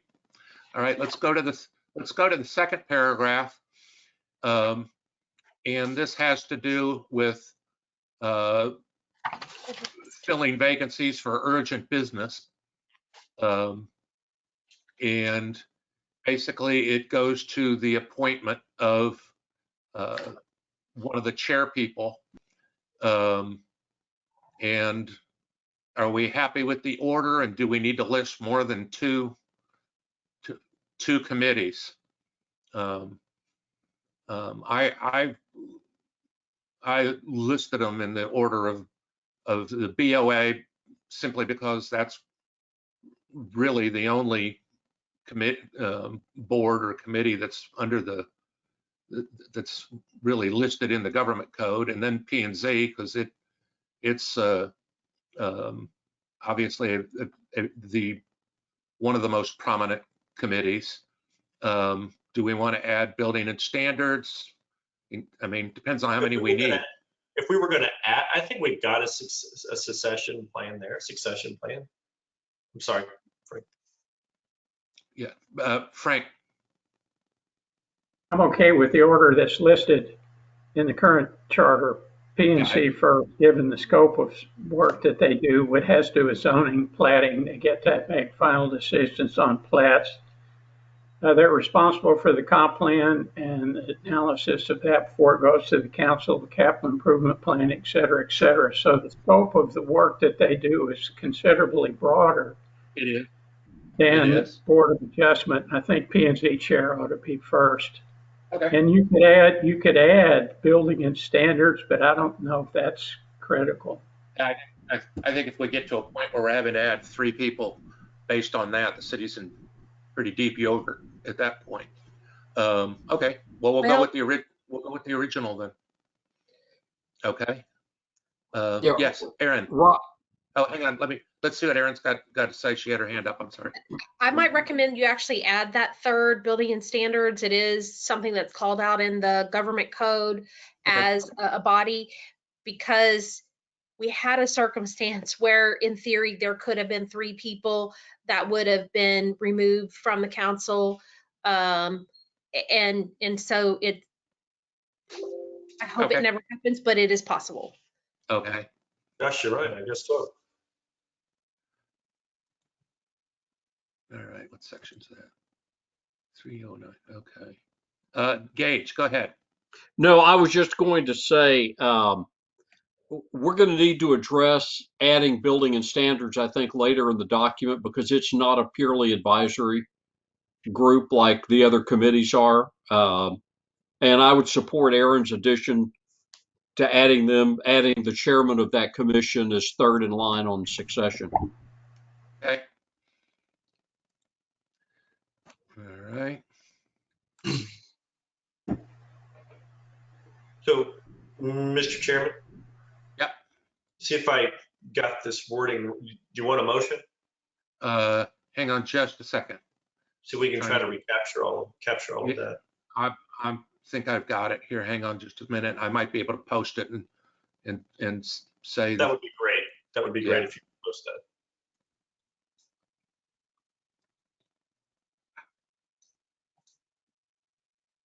Oh, shit. Hang on.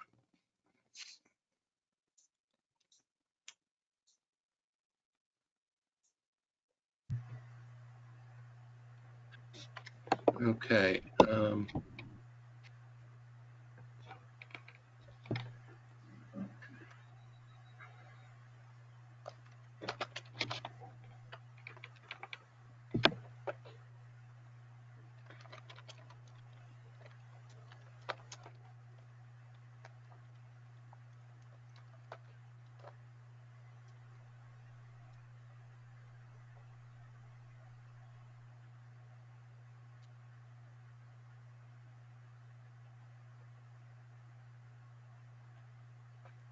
All right.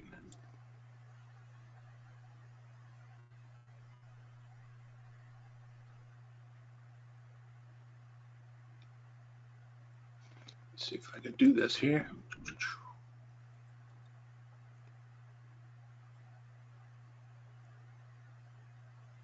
Okay, I just sent it. And I changed it back to the chairperson of Planning and Zoning Commission, the chairperson of the Board of Adjustment, and the chairperson of Building and Standards. And those individuals shall select from any standing city council committee that committee's chairperson. I left the remaining lingo in there, even though I don't quite understand what the hell they're talking about. I guess if it needs more, they got a group, they can go to the other chair people and pull more people. Okay. I've just sent it. Is that?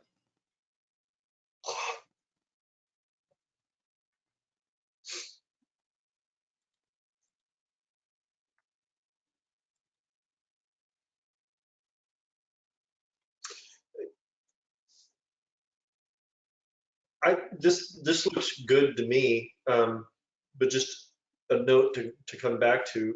I'd like to just have a quick chat about staff succession. Okay. Somebody want to make a motion on this one and we'll wrap it up and then go to the next one, or you can comment on that in between. Mr. Chairman, if there's no other discussion, I would move that we adopt the language as noted in the chat window here, Okay. namely the succession. Any second? Second. All in favor? Hi. Aye. Okay, passes unanimously. Okay. Okay, Paul, what was the next thing you wanted to discuss? Just quickly, my brain's a little fried here at the end of the day. Is there anything in the charter that addresses the succession of, when we lose the city manager, we have our secretary acting as the de facto city manager. Is there anything in our charter? No, that's all city ordinance, Frank? I don't think so, because in the past, we've had multiple different people sit in as the interim. Wait, No. Aaron's going to jump in. Okay, Aaron. get in there, guys. So the city, under the charter, the city manager is required to designate someone. Okay. I feel like the council might want to then request the city manager to come up with a good plan. But other wait, than the secretary. wait a second, back up a minute. Under the, did you say the city manager designates his own successor? In his absence, he has to designate someone to serve in his absence. So Okay, what but if he's fired? If he's resigning or fired, he doesn't, no. No. Well, that's kind of what I'm getting at is, like, for example, more recently, Sandra acted as our interim manager. Is that because of something in our governing documents? No. How did that come to be? Josh designated her as the person that to serve if he was absent. So if he's on vacation or out sick, she's the person to serve. We'll get to that. It's later in the charter. Okay, thank you. Okay, but in terms of resignation, then I think it's up to the council, and they've. Right. That's Right. a whole different thing. Yeah. Okay. 316. We had quite a.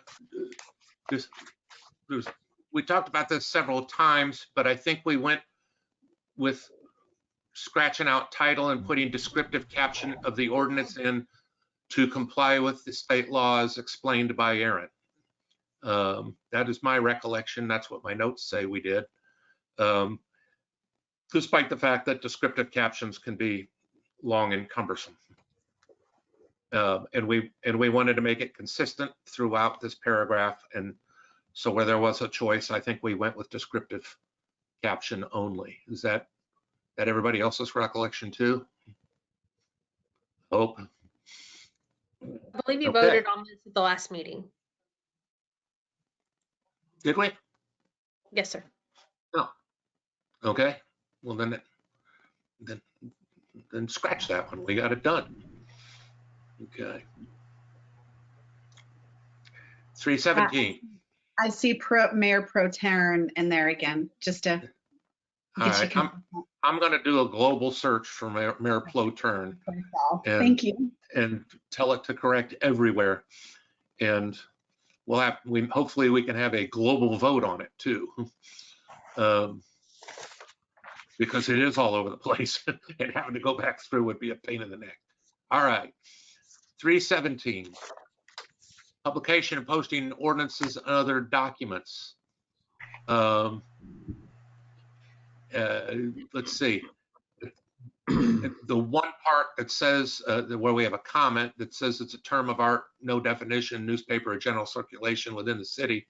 There actually is a definition for that I think Aaron read us out of the government code the last time. And it already says and posted on the city's website. So we've already got that covered since nobody reads newspapers out here or gets newspapers out here anyway. But what we're really here for tonight is a systematic record of all correction, amendments, revisions, and previous codification of ordinances shall be maintained by the city secretary and available for viewing and copying by the public.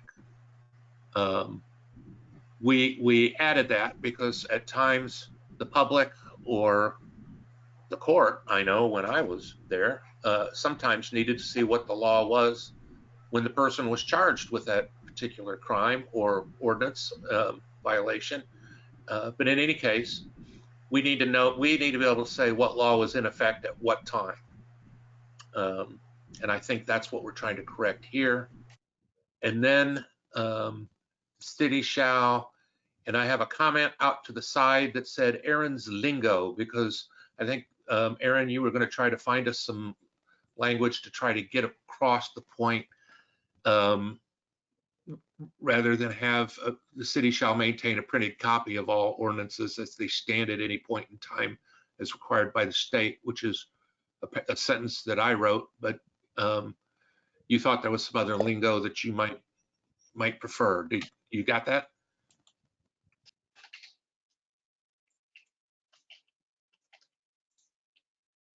No, I didn't. I saw that note and I was like, what does that mean? And I don't have other notes, but I can work on that. Yes, sir. Okay, but I think it's basically just that one sentence that said, the city shall maintain a printed copy of, and it looks like it's got crossed out because I thought we were going to put some other language in there. The city shall maintain a printed copy of all ordinances they stand at any point in time as required by the state. Which I think that's the language you're looking at replacing. In that case, we will let's table 317 to the next meeting.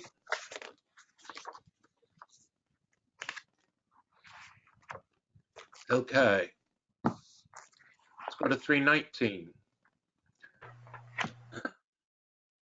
This is an adoption of the code. The city, instead of may, we changed may to shall. And I think it's required to by law. Is that correct, Aaron? Yes, that's Yes. correct. Okay.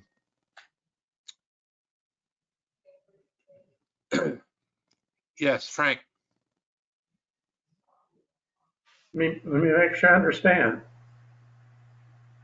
Right now, the city is self-codifying, correct?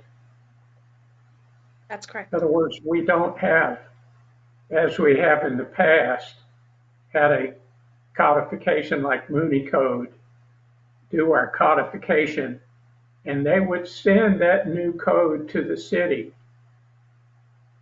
In the past, that way past, distant past now, I don't know what happens now.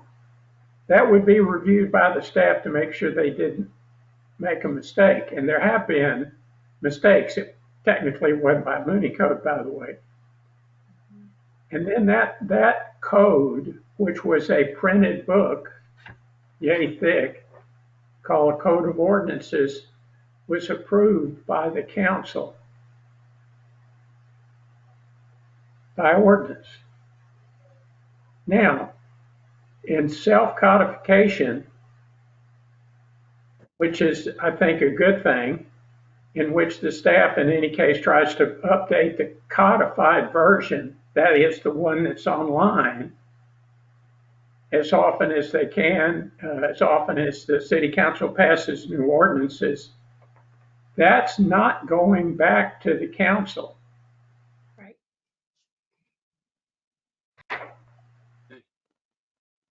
So I'm not sure that we want to require a codified document approved, the whole thing approved by ordinance. And if that's what this appears to me to be saying, I stand to be corrected.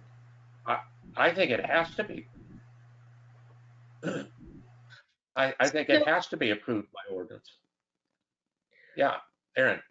So I think the distinction is, I think what Frank's explaining is right now, the council votes on a particular change to the existing code of ordinances. So you have an official council vote. That is then published, the update to the code is published, self-published by the staff on the Muni Code website. We have a self-publication authorization.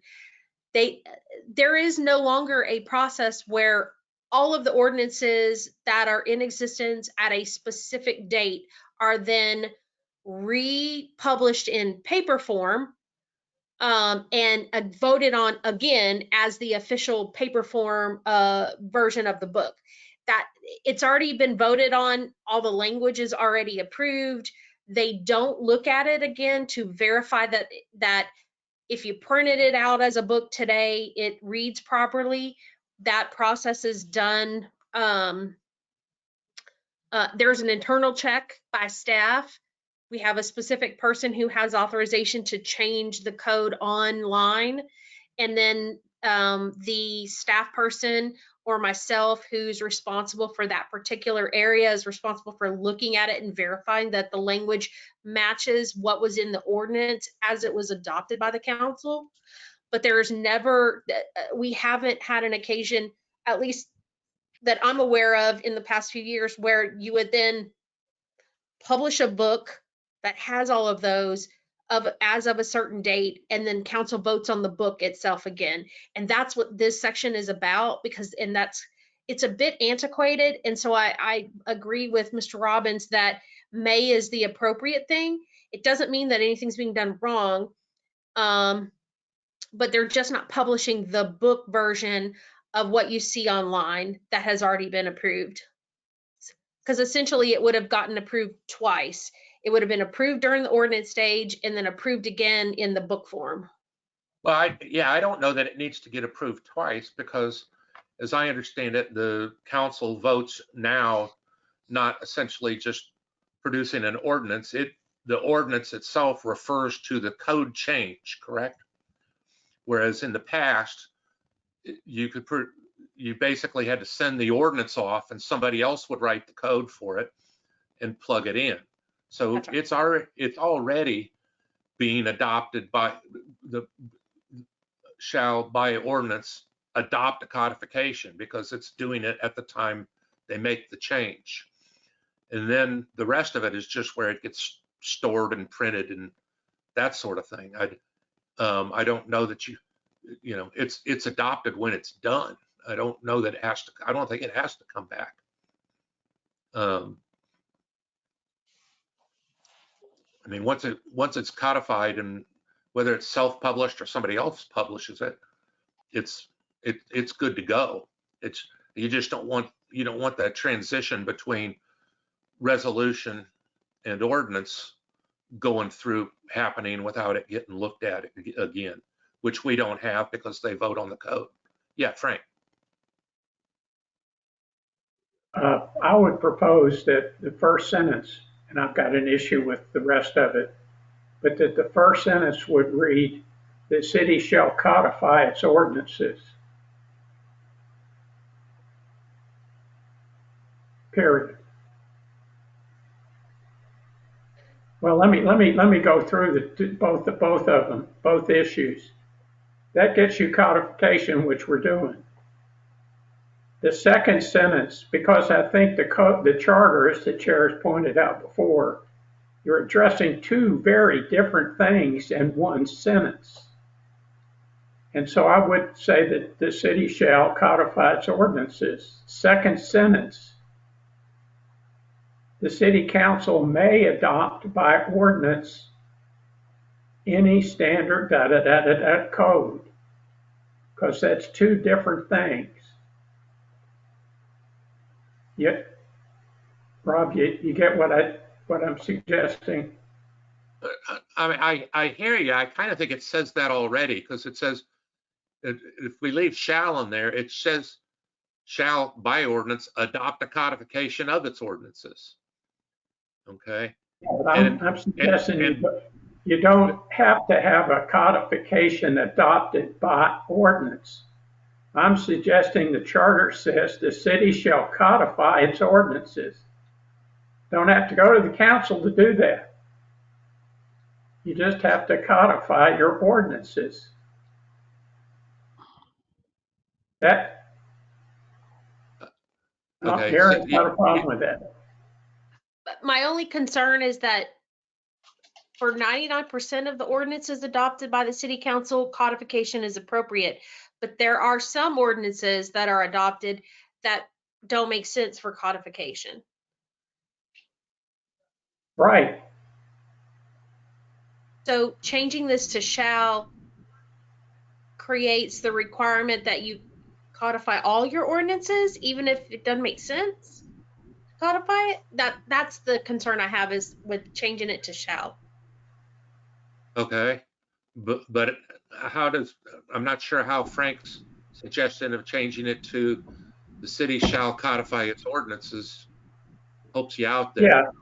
Well, I understand what Aaron's point is, and I hadn't thought through that, but and I don't know how to fix that. You could say regulatory ordinances, but that's probably not all encompassing. I understand her point that some ordinances don't belong in a code of ordinances. Can you give me an example But of I don't know how to fix that. I'm just trying to eliminate the issue of having to take a document to the council to have it approved by ordinance. Yeah, no, I wanted to ask Aaron for an example of something that, an ordinance that wasn't suited to codification. Election results are adopted by ordinance, and you Okay. wouldn't put that in a code. No, Prime No. example. okay. Aaron, did I miss this? And we may have to come back to this, Mr. Chairman. Yeah. Is there anything in the Code of Ordinances? If we said regulatory ordinances, would that get it? No, you're not sure. Okay, right. I don't think All so. right. But I don't want to get into a situation here where we could have somebody, where the city can itself get sloppy and stop codifying a lot of stuff that should be codified. So here's a little bit of a backstop, maybe not a complete fail-safe, but a little bit of a backstop. The only way to change an ordinance is with an ordinance, and anything that's already codified, you would have to amend that. You would have to amend it. So it would be highly unusual to amend something that's codified, but then not make that change in the code itself. I mean, you'd have to go pretty far off script I think it would be blatantly obvious that something has gone awry if the council adopted an amendment to an ordinance to a section of the code. You'd have to go through a pretty nefarious process, meaning you'd have to remove that part from the code and then adopt a separate ordinance addressing that same issue and not have it codified. It just seems far-fetched. If the only way I can foresee that would happen is if you have an ordinance that gets adopted that makes no reference to the code but impacts something that's already codified. But even if it didn't impact something already codified, if it was regulatory and not put in the code where people can find it easily, then I mean,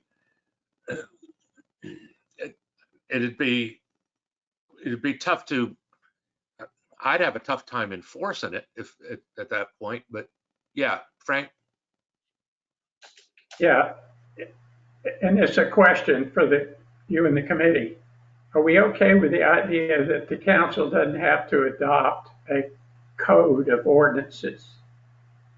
The book. Okay, that's the big book.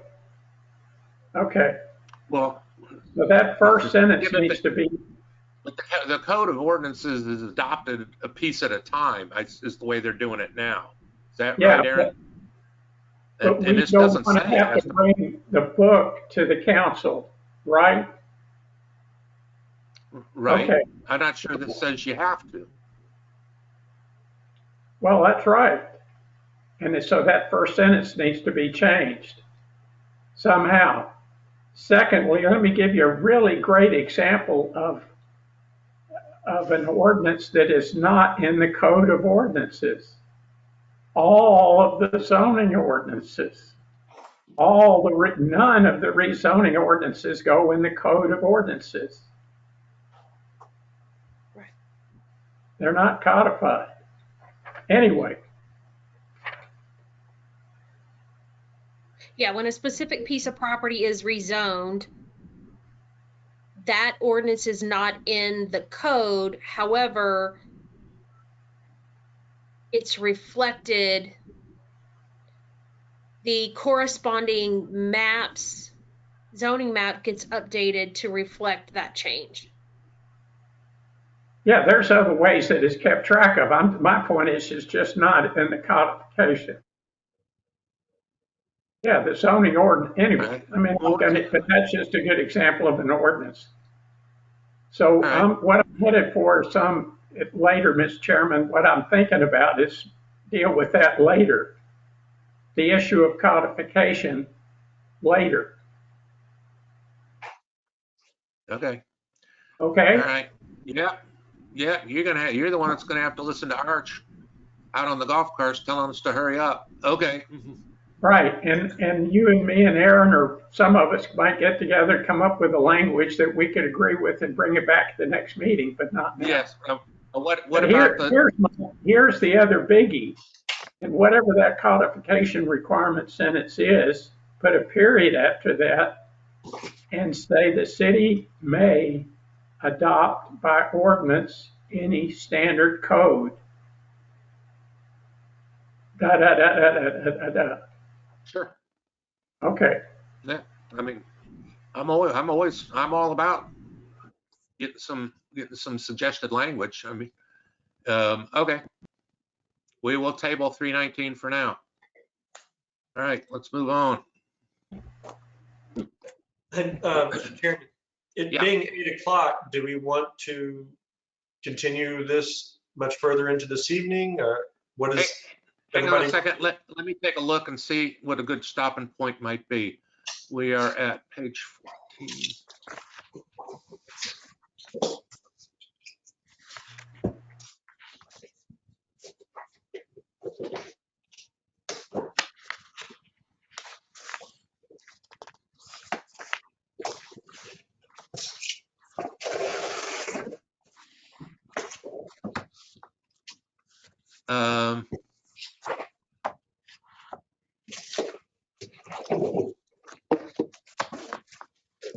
Let's see. Okay, once we finish this one, we will be at the end of section 3. That might be a good place to stop tonight. It's on prohibitions. Let's see, what do we want to do here? This is where we added the language. Yeah, but I'm not sure this is where we wanted to angle it. Yeah, this is where we added the language to clarify that councilman may consult with and advise the city manager, giving them the same right the city manager, the mayor have. Is that that's still a go? It is with me. Yep. Yes. Ms. Silvera? My only recommendation is that you make the reference to councilman gender neutral to say council member. Thank you. Yes, I will.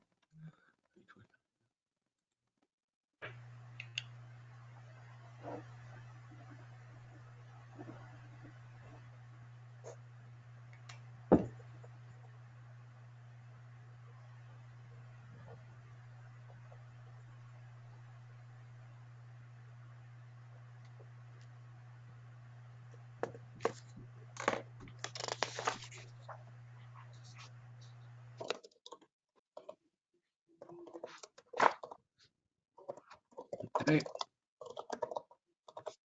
And let's see. All right, that's it for that. Let me check the agenda to see if there's anything else we want to discuss. We want to schedule an additional. Would we like to have another council meeting? Well, we've got a regular one next Monday. Do you want to start it early and do a long one too? I think we need to get through this stuff. Or do we want to meet on a weekend and try to grind through it? When is because we need to give our the council an update or a scheduling deal. So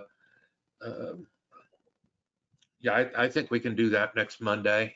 And I'd say I've got company coming in from out of town this weekend, so okay.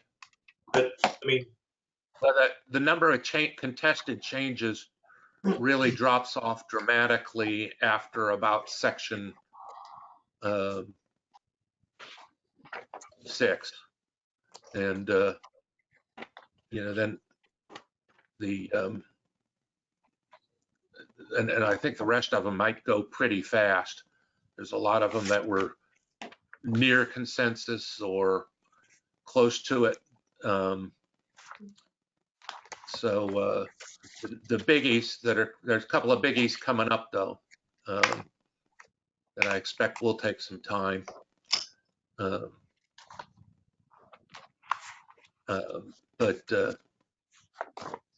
we covered most of the tough ones tonight. We went And through sections tonight. You think we can go through 3 more on Monday?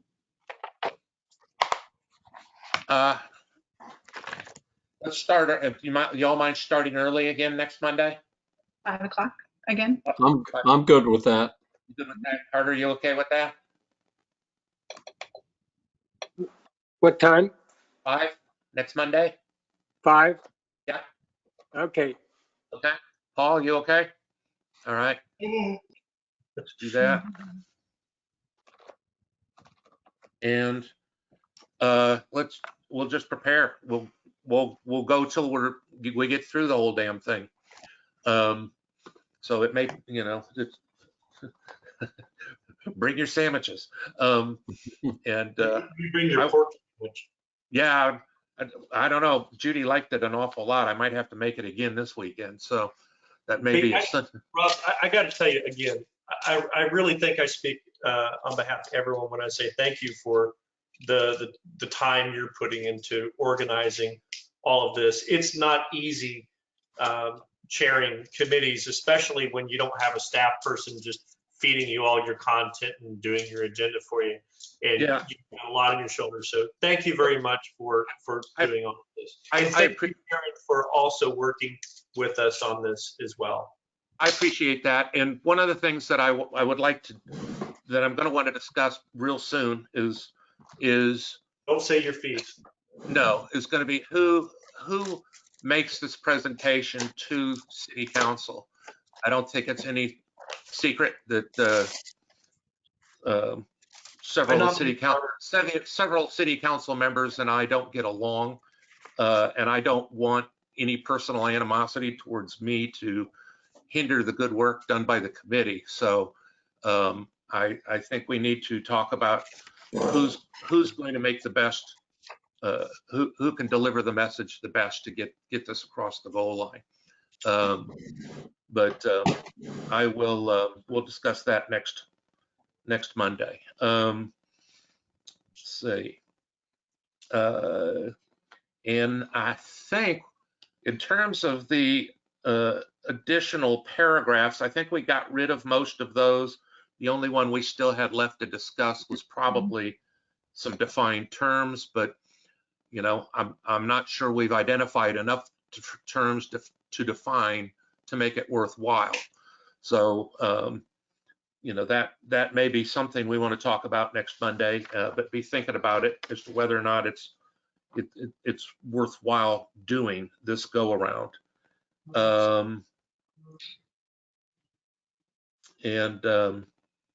Let's see, other than that, I think we're good for the day. And I am open to a motion. Move to adjourn. Second. All in favor? Aye. All right, my hand was up first. Okay, thank you, folks, and we'll see you next Monday. And again, thank you for all the hard work and thought you've put into this. I know it's some tedious stuff sometimes, and reading through all that legalese crap is even boring for us lawyers. So it's brutal on lay people, I know. And we'll see you next Monday at 5. Thank you. Thank you. Good night. Thanks, everyone. Bye. Aaron. Bye-bye.